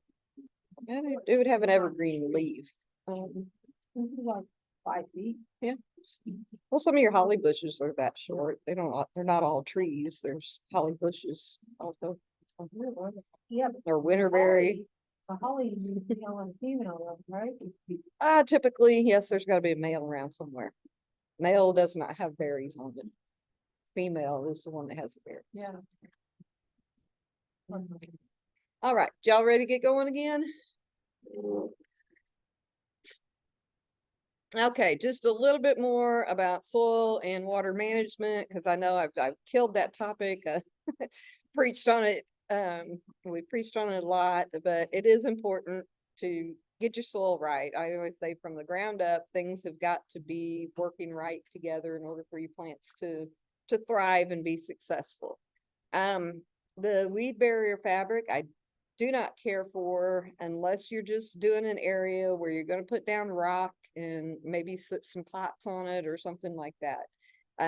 We found that the weed barrier fabric, it doesn't allow the water and the air to penetrate. I think it dispels the water, especially if you put mulch on top of that weed barrier fabric. Then when it does rain or when you try to irrigate, it's just going away. It's not getting down to where the roots need it. So they're barely getting wetted, maybe a couple inches. And so their roots grow upward. And a lot of times if you pull back a heavy soil or a heavy mulch tree, you're going to see those roots coming up into the soil. But we don't want roots growing up. We want roots growing down so that the tree will be held to the soil like it's supposed to be, and those roots grow pretty deep. So, so be careful about the practice of using weed barrier fabric. Plastic is a definite no-no. Because of course you know, the water cannot get through that at all. And then you put mulch on top of that, and it's certain death for plants. And you're gonna see a lot of weeds come in from the air, from the bird droppings on top of that mulch anyway. So, I just, no on the weed barrier fabric. I would rather use a pre-emergent or, you know, just catch the weeds while they're small and pull them, keep them cultivated. So, let's see.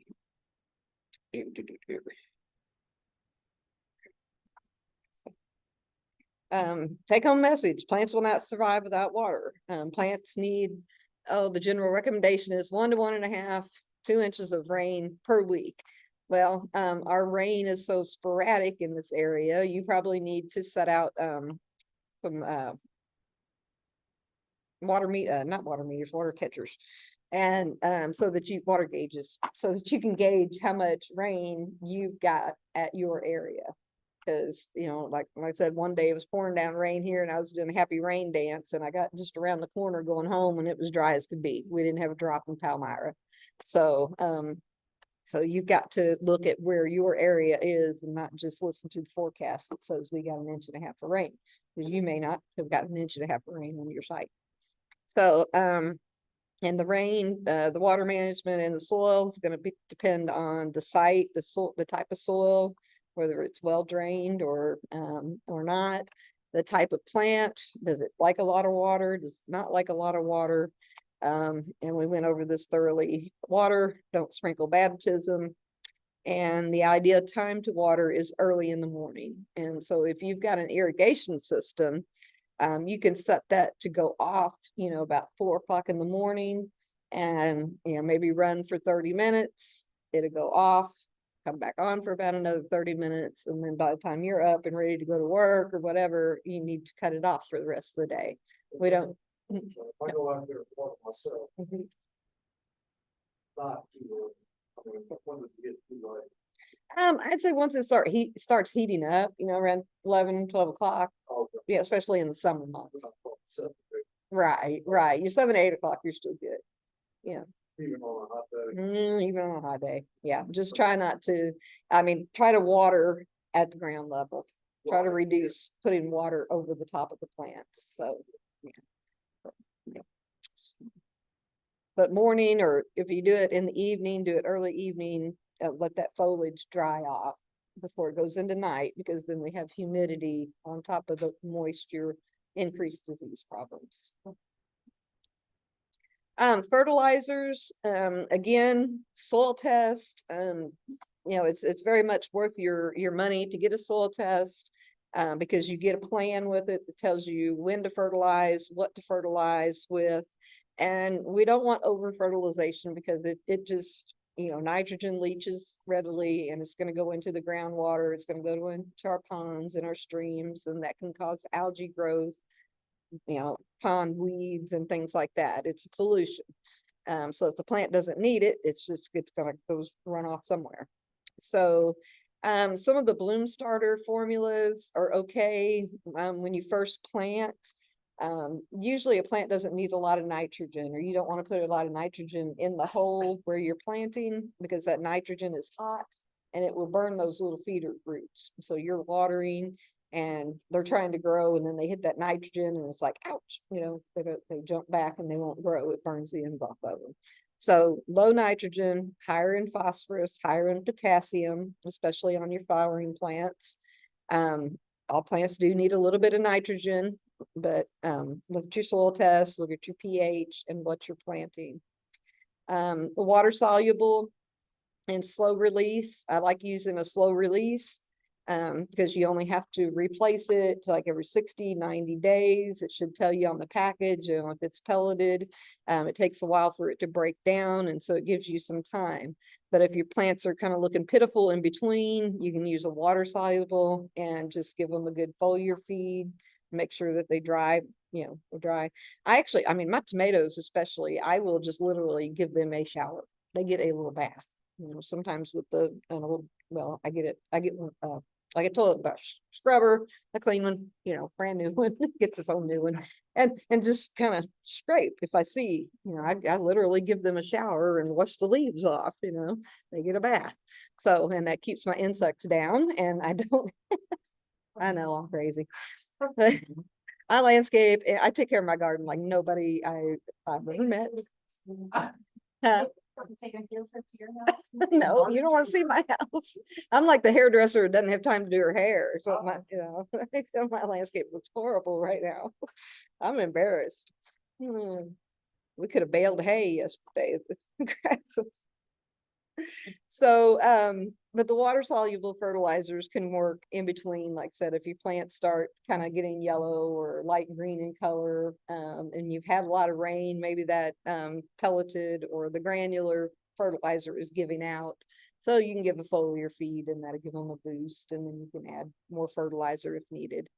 So, but there's, you know, the synthetic fertilizers, and then there's organic, you know, like your fish emulsion, bone meal, the blood meal, all those good things that you can add. So it doesn't always have to be a Miracle Grow type. Yes. Bloom. Yeah.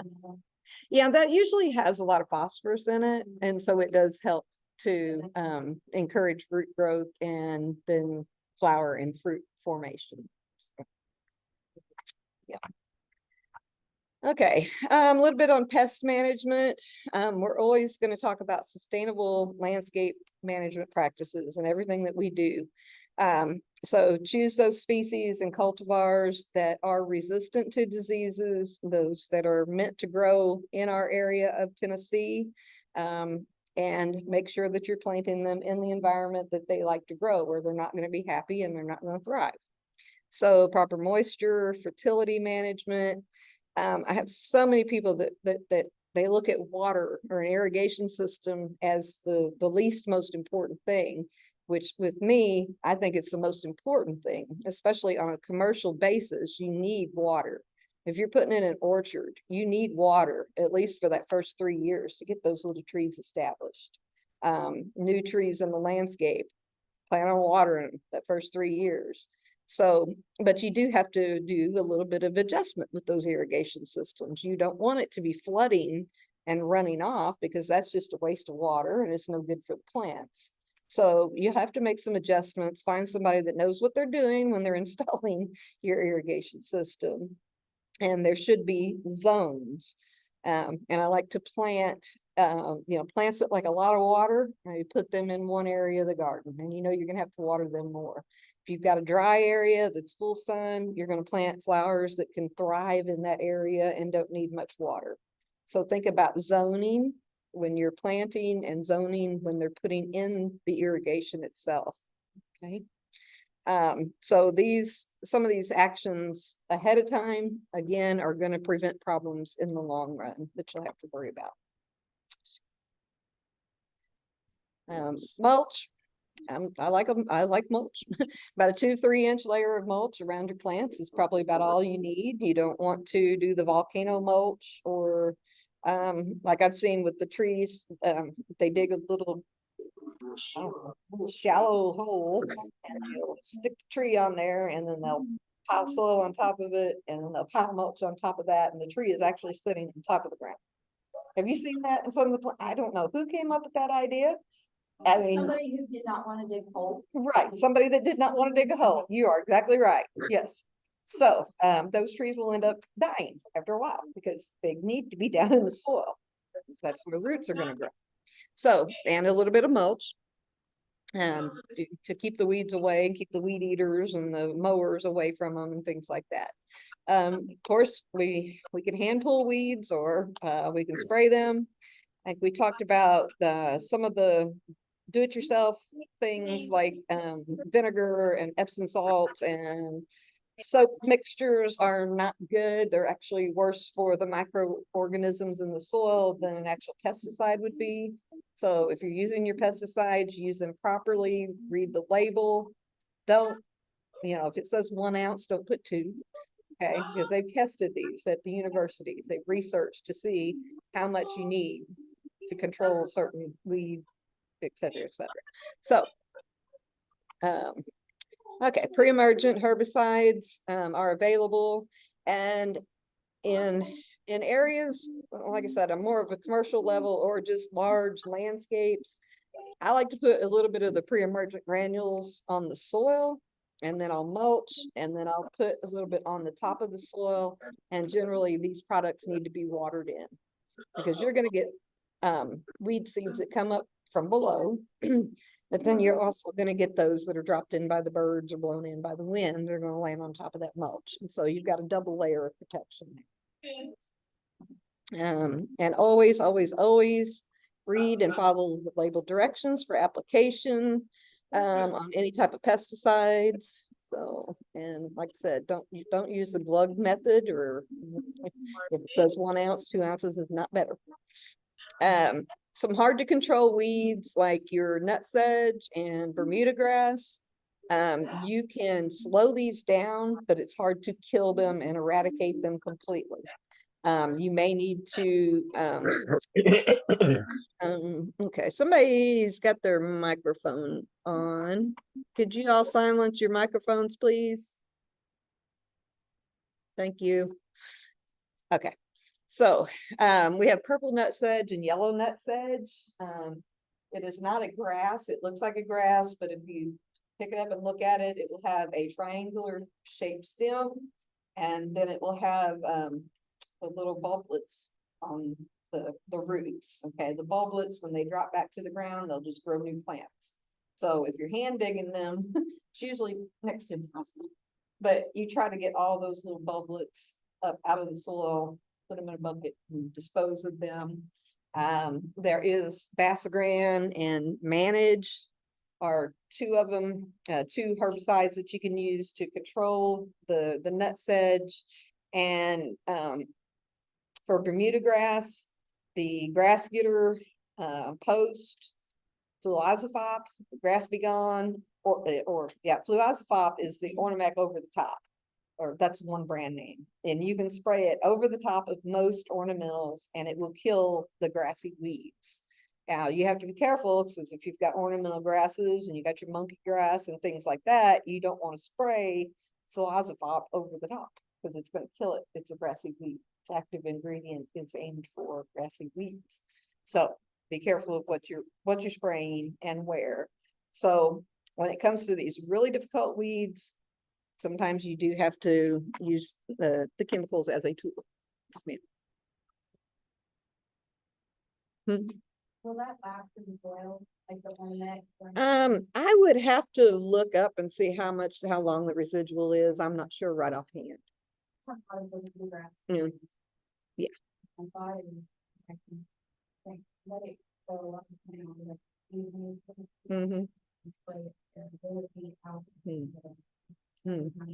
Probably not, because with our first frost, it's pretty much going to kill the Bermuda grass back, except for the stolons that are under the ground will still be alive. So it has to hit the green part of the grass. So yeah, okay, maybe I misunderstood. Right. Yes, I believe so. I believe so. Check the label, double check the label and see what the residual is, because I don't know off the top of my head without looking. Yeah, it can be hard, it can be tough. And yeah, it's a lot of hand pulling, because so it will come up in a crack in the pavement in the middle of the road. Yeah. So okay. All right, we're going to go over a little bit on seed starting. And so our seeds can be easily started in these ribbed or flat trays. And there are different size trays that you can use. I like these because you can start a lot of different varieties. Like I would take this one row, put a marker on it, and that might be all tomatoes. Right next to that, next one up, put a marker on it, that might be all the tomatoes, peppers, squash, whatever. Because you're going to transplant these. And that's what a lot of people miss, is that transplant part. So you're going to start them in there, let them grow until they're about 2 inches tall, and they've got their true leaves on there. So remember we talked about dicots and mulches. right? So on most of our plants are dicots, so you're gonna see the dicotyledons. There's two cotyledons. And then after those cotyledons come up, you will have the first true leaves.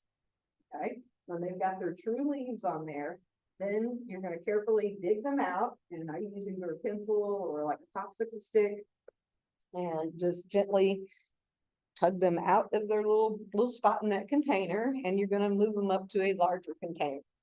And you're gonna plant them as deep as you possibly can, down past the cotyledons up to the first true leaves.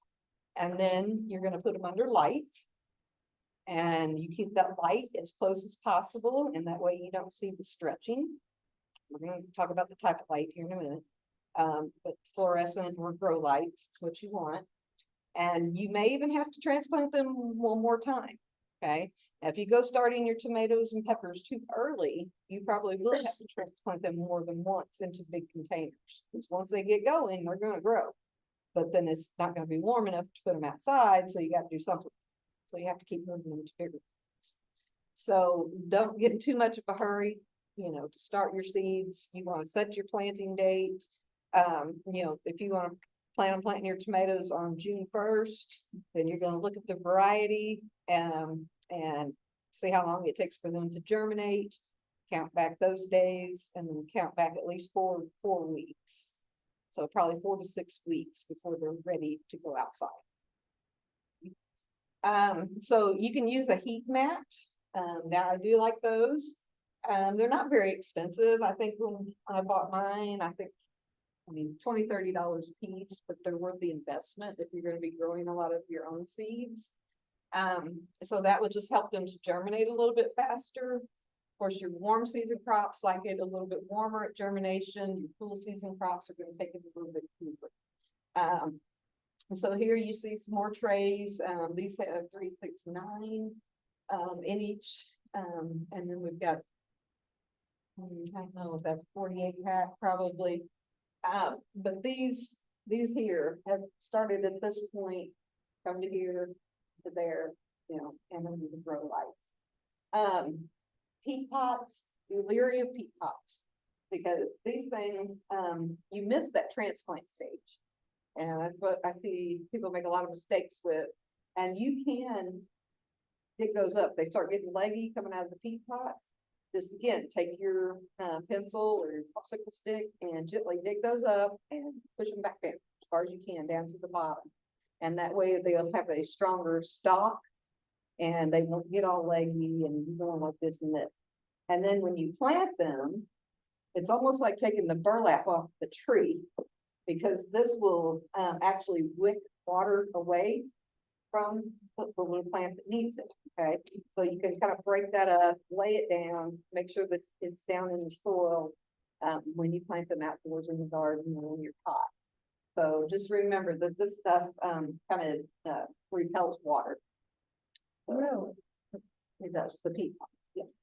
And those little round ones that you soak in water, they'll do the same thing. But you can actually transplant them within that peat pot. You just have to be very careful about it. But like I said, when you're removing that little bitty plant and taking it and putting it back in there, you're letting it build up stalk stream. And with the light right on the top of it, again, that's building up stalk stream.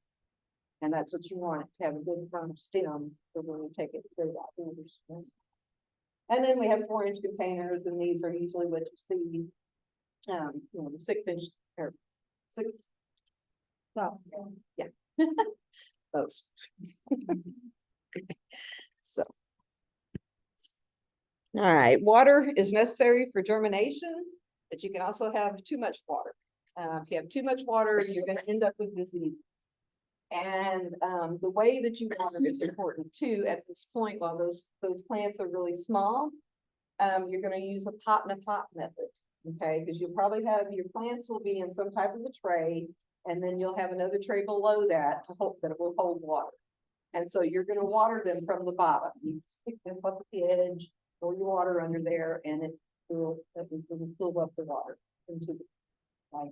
Now, if you take a watering can and you dump water, no matter how gentle you try, sometimes it's going to come out too fast, and then you're going to have it wash out. Okay, or it's going to stay too wet right there.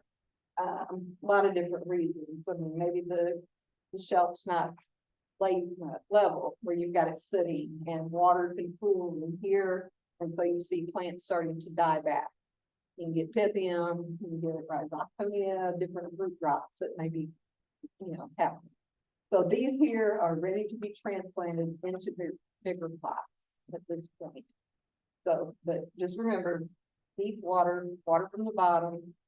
What I usually do is let them soak in the water about 30 minutes, check them, make sure that they're dry on the upper side, and then I will pour off any excess water that's on there. So, but yeah, this right here is what you're looking for.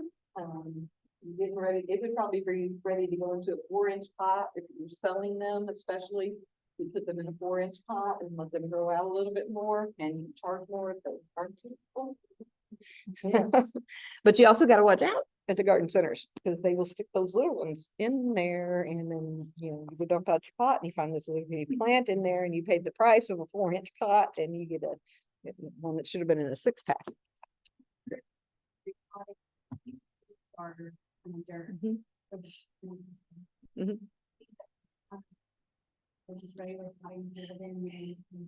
Essentially, you might want to start with something that's got more of the perlite and the vermiculite, like we talked about last week. A soil starter mix. It's really lightweight, and then when you transplant, go use something like Pro Mix or a little bit better potting soil.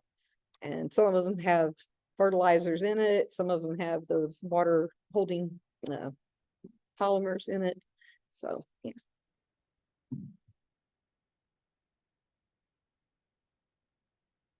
Okay, so like I said, the cool season plants are gonna germinate a little bit cooler temperatures. Warm season plants like it a little bit warmer. If you don't have a heat mat and you're just growing a few plants, you can always put them on top of the dryer, put them on top of the refrigerator where some natural heat builds up. But once they come up, you do want them to have a good amount of sunlight. And when you put them in the window, they're going to stretch because the sunlight is not close enough because it's coming in at an angle, and the plants are not getting what they need. So I'll show you here in a minute how you can make like a little grow lab where you can take that fluorescent light or grow light and move it up and down. Basically is what you want to do. Keep it close as possible. So I almost can't look at this without singing it. Red, orange, yellow, green, followed by blue, indigo and violet. Everybody knows Dr. Seuss, right? Okay, so I'm not crazy. So red and blue have the most impact on plant growth. Green is the least effective. It's basically just a reflection of the green chlorophyll molecule in the plant. Blue is for vegetative growth, and red combined with blue encourages flowering. Now, this is a very simplified version of the light that plants need. Now, there are Christmas cactus, there's poinsettias, there's amaryllis. All those have a defined amount of light that they need each day and an amount of darkness. So if you're, if you have a large garden center and you're going poinsettias, they have to have complete darkness for a certain amount of hours per day. And then they have to have light for a certain amount of hours per day. And so like if you're taking your poinsettia and you're trying to overwinter it and you're about 6 weeks before Christmas, you decide you want to try to get that plant to bloom again. Well, it's not actually blooming, but anyway, make it turn red again. If you put it in a closet, you want to keep that closet door closed or open it up without the hall light on or something like that. You want to keep it in complete darkness because the minute you open that door and you let a little bit of light in, that throws it off. Okay, and then you won't get consistent red blooms out of it. So, but just think of your color waves. The red and blue are the most important ones. Some plants may require more blue, some require more red to make them flower. The light, here's some examples of things that you can do at home. You can buy these kits, or you can, if you're pretty handy around the house, you can probably use things that you've got laying around just to make something, a stand to hold it up. use chain, or you can lower that light, lower and raise it to keep it as close as possible to the blooms. You're going for the leaves. Either one, whichever stage the plant is at. Fluorescent lights, you do not want to use incandescent lights because they are too hot. And so if you get those real close, you're going to burn your plants up. So that's why you want to use the grow lights that have mainly the red and the blue, but not incandescent. So like down here, this would be, you put that over your baby chickens, you wouldn't have to put that over your plants. So, but there's different ways, and like I said, they're not real expensive. It's an investment if you're going to be starting a lot of seeds. And there are advantages to starting seeds. You can plant what you want and not necessarily just what the garden center or whatever is offering. Can I ask you a question? Sure. First, baby, start the seed. No baby. Mhm. Why not start the seed in the 4-inch pot? Because you still have to transplant it. Because it's going to grow long and it's going to grow leggy. So you still need to get it down into the soil to build up that stem so it will have a strong stem. That's the basis, for transplanting. No, it'll just keep kind of growing like that. And So that explains a lot. Yeah. We need to start. yeah, or you can add, And yeah. make sure that with my beginning. Mhm. Mhm. If you start a lot of them, you end up maybe safe and like starting to knowledge. Right. That's right. Okay, so like I said, just the adequate, it needs adequate light levels. If you're not getting enough, you're gonna see stretching and such like that. I'm not gonna really go into the foot candles. That's kind of a whole nother topic on lighting. Excuse me. Humidity is important. It's not necessary for germination, but you do want, to have water in there. Okay, so we usually cover our seeds. We make like a miniature greenhouse. Like when I do microgreens, we'll do this sometimes as an activity with a group.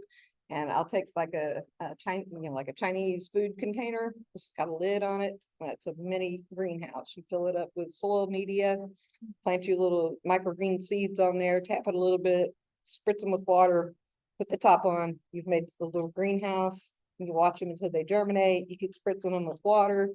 Eventually, you have to take that lid off, and then you can harvest those and put them on your salad or whatever.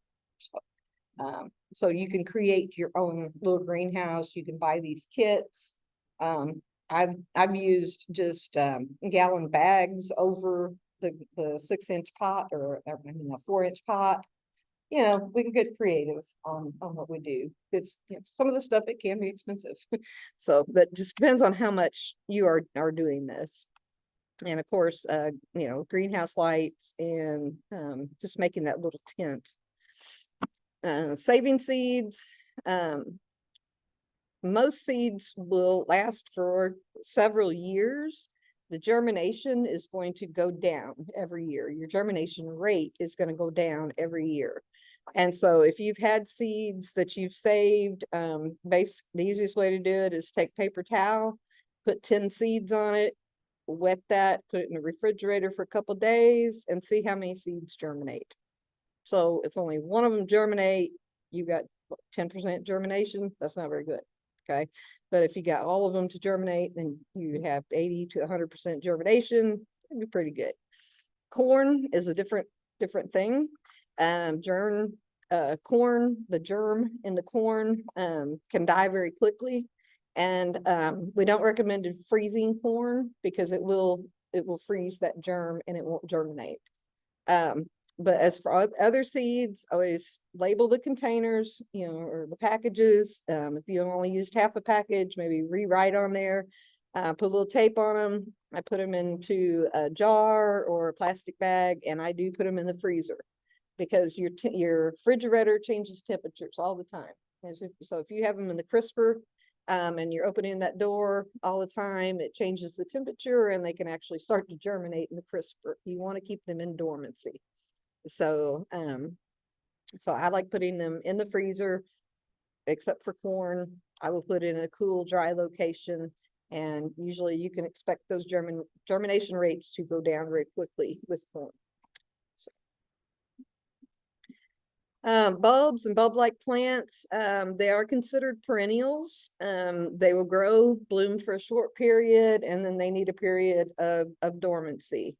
Right now is the time to be planting your bulbs, spring blooming bulbs, your daffodils, tulips, hyacinths, garlic for the garden. All those you plant right now because they're going to bloom in the spring. So you want to, you know, same as any other plant, you would want to make up a good, or prepare your beds very well, plant them, well, like I said now, and then most of them need full sun. You know, they're shade loving bulbs also, so it just depends on what they need and where you're going to plant them. But your bulbs, they can be a modified bulb. Your tulips, daffodils is just a bulb, a modified bud. A corm is like a gladiolus, a crocus, and autumn crocus. They're a small, solid, vertical, swollen stem. And new corms are going to develop annually, and so that's how you get new plants, and that's why you need to dig them and transfer them, you know, transplant them every year. The rhizome is a modified horizontal stem in the soil or right at the soil surface. So your calla lilies, cannas, bearded iris, water lilies, any of those, they don't like to be buried very deeply. And then tuberous roots, like dahlia, caladium. Dahlias, I would say to go ahead and dig that. Do you dig your dahlias or do you leave them? Oh yeah, you never can. Yeah. Carla, Yes.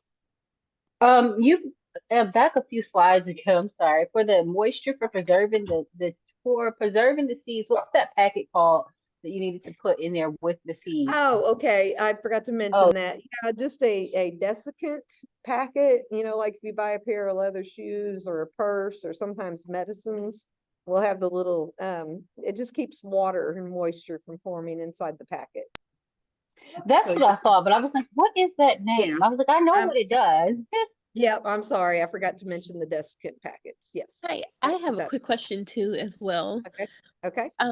So when like I think you remember a while back my husband and I got seeds from you. Do I take the seeds out of their packages and then place them into another method of preserving them?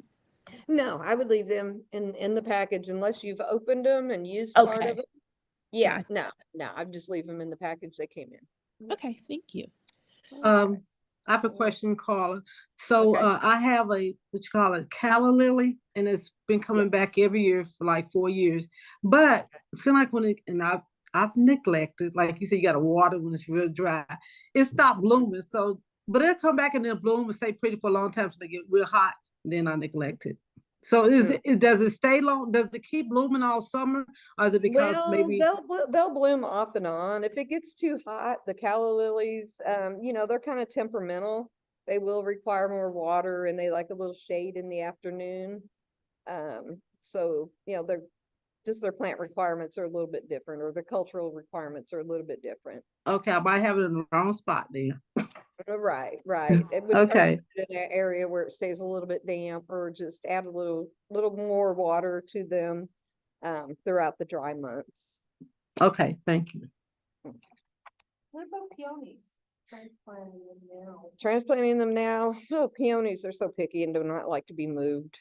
They don't. No. You can, but this would be the time of year to do it. We still are lacking on our rain a little bit, so we've still got some dry soils. So whatever you're planning on transplanting, I would water first and maybe give it a day or two, and then, you know, make sure that soil is moist, and it'll make it easier to move those. Because yeah, peonies can be pretty picky about being moved, and they don't like to be buried very deeply. This one's near the road Mhm. and it's just, I'm Yeah. thinking, so many elements attacking it, so Mhm. I don't think it bloomed as much as Mm. it should have. And it got hit, I mean, they got hit by the late frost last year too, their last spring. So that can be a problem with them. Yeah, but they may just need divided. If they're not blooming, you know, irises, same thing. Daffodils, if they're, you know, not blooming, not flourishing, yeah, it may be time to dig them up and divide and move and transplant them into different areas. So also with your bulbs, you do want to try to improve that soil texture. Tulips rot. I almost consider tulips an annual. Okay, if they don't rot, then the chipmunks get them. So that's why you don't see your tulips coming back year after year. Or if you do, you're very lucky. So what was I gonna say? Okay, you can supplement your poor soils with a 1-to-2-to-1 ratio, or follow your soil test results. And it's very important to, after your tulips, your daffodils, all that, and they quit blooming and they start dying back. A lot of people will take them and they'll tie them and put rubber bands around them. I never understood that. I honestly didn't see that till I come to Tennessee, and I'm like, what in the world are they doing? And I just don't want to see the ugly brown leaves, is why they're knotting them up. So, but if you, yeah, I mean, they're going to die back naturally, and that's what you need to do, because they need to go through photosynthesis and put all that sugar and energy back into the bulb, and the new little bulblets are formed for the next year. So once they start to brown and die back, just go ahead and mow over them. They've gone through their photosynthesis, they'll go into their resting period, and then they'll come back the next season. So if we're gonna dig and store tender bulbs, gladiola, dahlia, and tuberous begonias, a tender bulb is one which will not withstand a hard freeze, and that would be like -10, -20. We don't hardly see that here in Tennessee.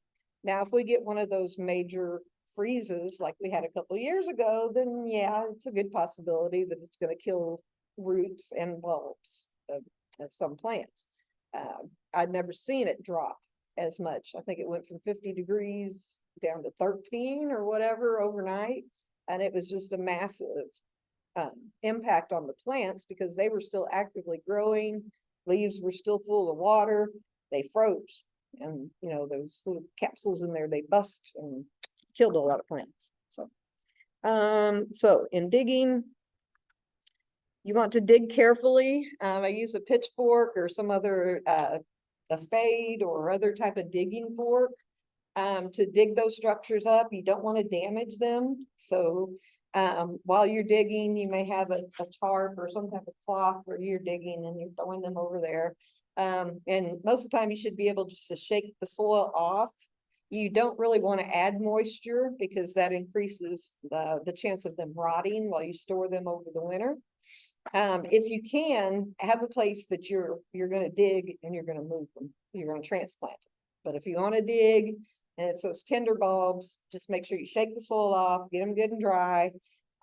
Maybe lay them out on a screen in a dry area with good air circulation, and let them kind of dry to where they look like an onion on the outside. And then you're going to store them in some type of a container. I'll go into that next slide. So if it's really muddy, you know, you can probably wash them off and let them dry. But that anytime you add water, you're activating that fungi, the bacteria, things like that. So, you know, like they say, one apple will ruin all of them in a bushel. Same thing with the bulbs. So most of them are left unwashed. If you can, have paper bags ready for some of the smaller little corms. You can put them into bags, label them if you can remember their colors, but at least if you can remember the varieties, that's good. But they do need a curing period, kind of, you know, refer back to onions or potatoes or things like that. They just need an area where they have good air circulation and warmth, and it may take 2 weeks, may take 3 weeks. It just depends on the area where you're storing them and drying them out. So about 60 to 70 degrees with good air circulation. Some people will put an insecticide, fungicide dust on them. But if you've got the corms or the bulbs and you've inspected them and they don't have any damaged areas on them, you should be fine. But if you have one that you've cut, or, you know, it's been damaged, it looks like it's soft, it's got a disease, you know, they throw it back out into the garden somewhere. Remember to label, you know, your plants. Sometimes you have to label them in the spring when they're blooming so that you'll remember what color was there if you're really getting specific about things. Most of the time I just dig and store. We get what we get. But you can use cardboard boxes, you can use peat moss, you can use sawdust. Like, you can put them in containers, where they get some air or crates, like where they get air circulation. So you just don't want to pile them in real heavy. You want to make them in layers, like a layer of sawdust and a layer of bulbs, so on and so forth. So, and then just put them in a cool, dry area until they're ready to plant, and then take them out and plant them. Of course, with your spring blooming bulbs, you're going to be planting them right now, because you want them to bloom in the spring. The summer blooming ones you plant in the spring. So, and on the depth is based on the size of the bulb itself. So usually it's twice the diameter of the bulb or the corm. Okay, twice as deep as the size of the corm. I always have trouble saying that.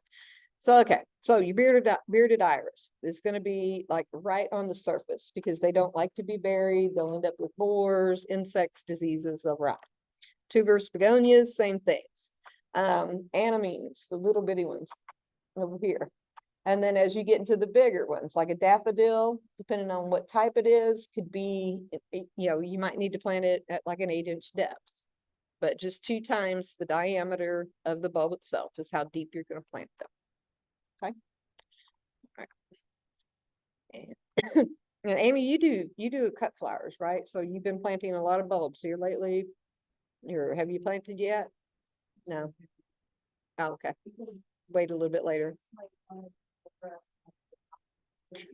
Yeah. True. Yeah, they'll start to come up.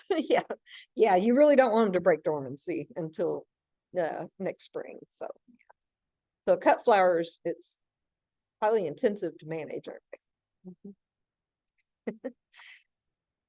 they? One of our strawberry growers is going into cut flower production because of the strawberry disease. Mr. McGraw, I may send him out to talk to you. Yeah.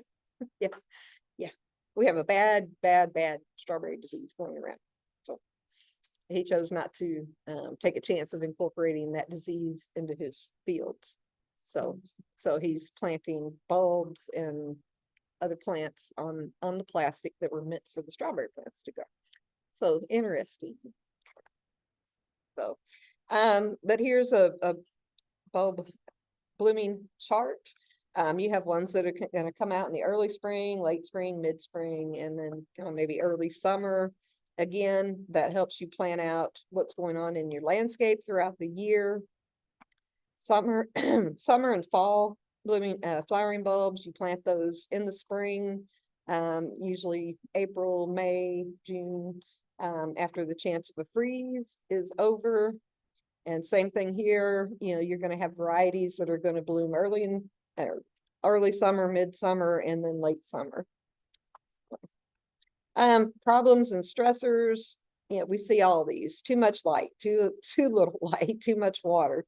They can have the same symptoms: overcrowding, poor nutrition, stress on the plants. You know, maybe the planting bed wasn't prepared properly, and so the plants are not going to grow very well. Make sure you're purchasing those healthy plants, using the correct spacing, providing adequate water and sufficient water. Double do over there. But managing plants in the landscape, as I think I mentioned earlier, in everything that we do, we promote sustainable plant management, whether it's a farm, a vegetable garden, a landscape. They want you to pay attention to your soils, the right plant in the right place, and taking care of the nutritional needs of that plant. And so you're gonna do this to reduce your inputs, so reduce those pesticides, reduce the amount of fertilizers that you need to be using in your lawn and garden. So So, I have yes, one. ma'am. Um, so when I'm preparing a garden bed, Mhm. I have a raised garden bed made out of IBC totes, cut in half. Do I just shovel dirt into it? I'm so I'm not, scared. Like I do I'm not not want to. sure what an IBC tote is, but on a raised bed, you can probably use a good mix of like soil, like topsoil, Uh-huh. but you're gonna have to amend that with some type of a media, like the Pro Mix or Miracle Grow or whatever brand that you choose. So if I want to do like organic gardening, Mhm. I would have to get Miracle Grow or. Well, no, I'm not saying Miracle Grow is organic. No, Oh, okay. no. And I don't even know if what you get from the compost company is organic. Oh. Um, it is hard to find certified organic soil. It's going to cost you a lot of money.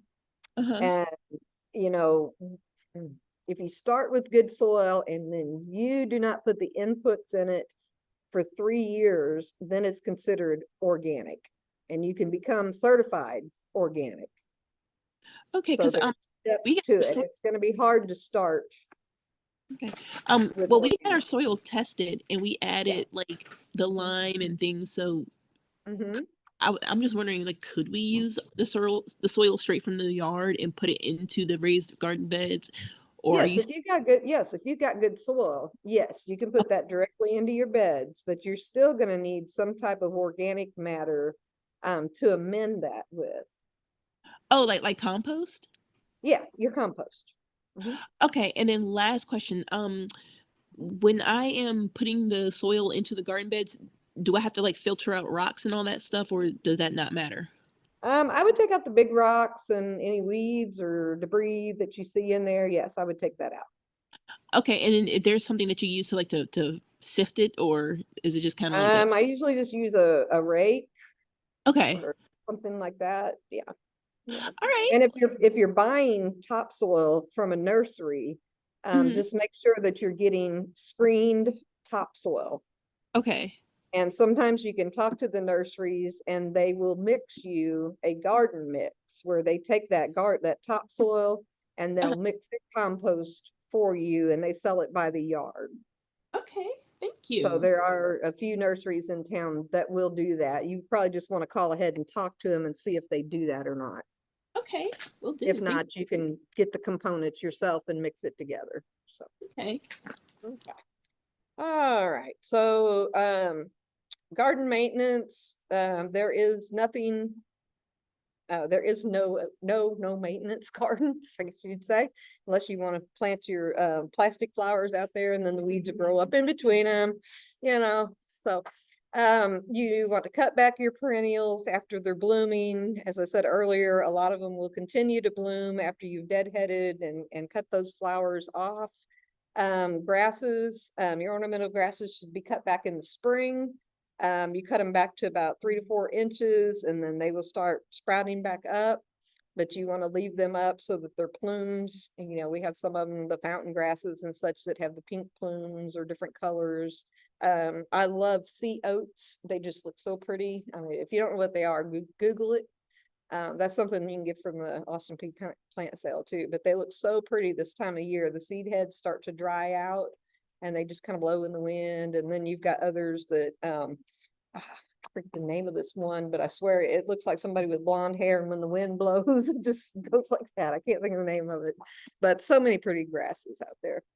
But cut them back early in spring, pinching, heading back, deadheading, things like that. Just keeps your garden cleaned up.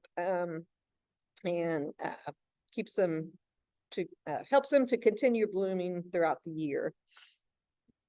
Weeding is going to be necessary. If you can do it on a weekly basis or every other day, catch those weeds while they're small if you can. Keep your soil covered. Mulch, yeah, that'll run over all that. Edging is going to define the shape of the garden.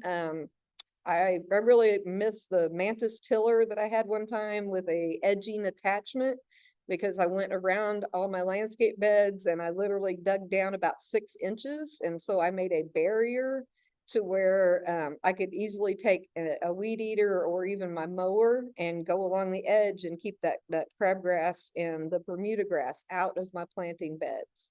And so you can use stones, edging, things like that that add interest to the landscape. And that's just some ideas there. You can be as high maintenance as you want. Down here in the corner, this is what I would like to see, just one strip of grass. I can just mow that one strip of grass. I want to get rid of the gas one, a mower. I would like to get it down to where I can just use my little rolling one, and gives me exercise and I can get my walking points in. But you got to keep the grass really low, or that's really hard to do. So here's some fountains, just some examples. I do not like to see this around trees because it's going to inhibit the roots from growing out. So you bury those landscape stones down in the ground, and it will kill the trees because you're cutting the roots, then you're adding soil. It can cause problems. Just very quickly, I'm just almost done.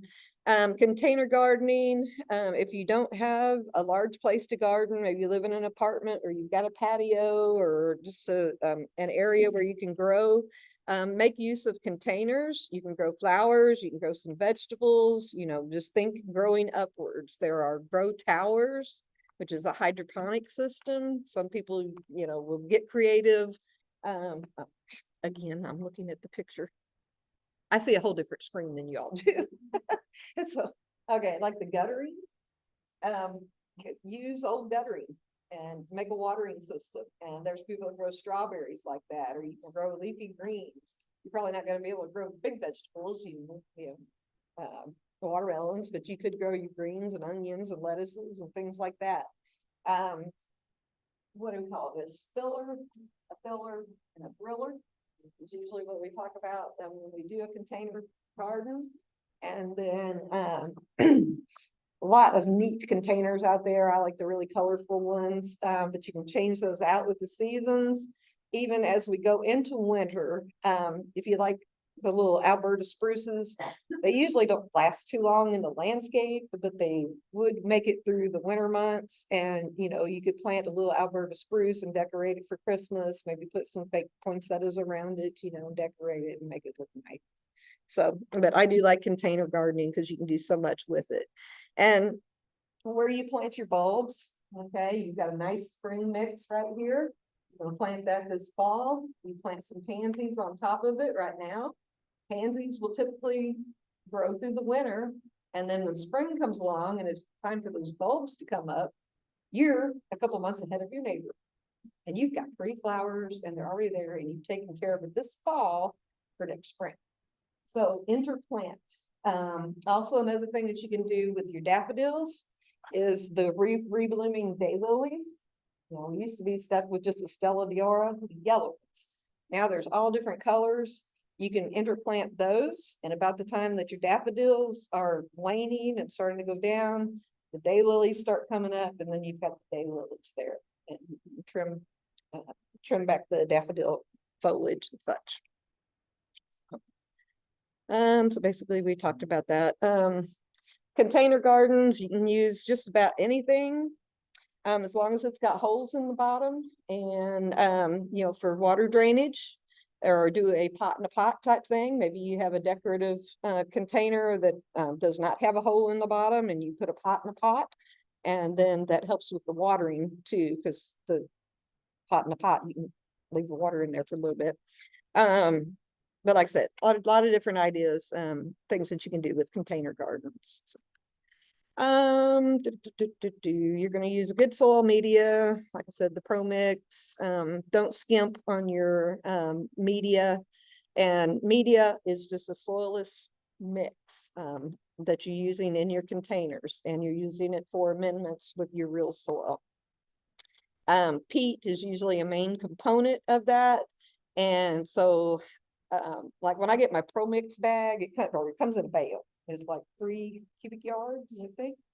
And I will take that and I will stick the hose in it and I'll wet that down.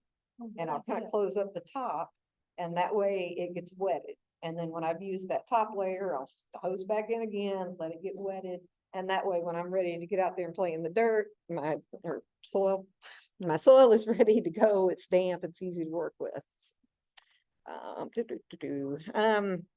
Really, fertilizers, we don't need them at planting unless it's one of those ones that's high in phosphorus, a starter mix. Lay off the nitrogen until the plant has really gotten established and is going to use that. And this just shows, this is your soilless mix. You're going to see, you see more of the vermiculite, the perlite, and the peat. This is a garden soil mix. It has some actual soil from the ground in it, but it also has the compost, the soilless potting mix in it. Okay. And then we talked the other night about peat, perlite, and vermiculite. And so these things are just lightweight and they allow those roots to grow to the bottom of the pot. And another thing with the watering system, you have a container down here to catch the overflow, but make sure you are watering thoroughly to where the water runs out the bottom of that pot, because you want those roots to that bottom of that container. And then your potted plant's going to last longer throughout the season. Okay. So don't just sprinkle water at this level. If you want to come out the bottom, maybe have a dish at the bottom, pour that water off after 30 minutes, an hour or so. And let's see. Okay, questions? Of the garden soil mix. Mhm. So what do you put in your potting thing? I would use a potting mix. A soilless mix, yeah. Some of them are different. I mean, that looks more like a starting mix because it's got more of that gold color, and I see more perlite. This has a little bit more maybe soil mixed in with it, or more peat. It's darker in color. So that may have been amended. Your potting soil amended. But you don't want to use just straight clay soil. You're going to have to amend it with something. No. No. There's various types of potting soil. I did not. They said somebody farted on the microphone. I did not. And just to be clear, Carla, to amend Yes. the soil just means to add organic matter, right? Yes, that's what we mean by amending the soil. Yes. Okay. All right. Well, we're going to close it up for tonight, and I will see you all next week. Does anybody have their schedule with you? Because I didn't look ahead. No, no. Okay. Whatever it is, we'll see you next Tuesday. Thank you. All right. Turf grass. Okay. Turf grass. Okay. Bye. See you soon. Bye. Mitchell Moat. Okay. Mitchell Moat. Yeah. Okay. Bye. Okay, bye-bye.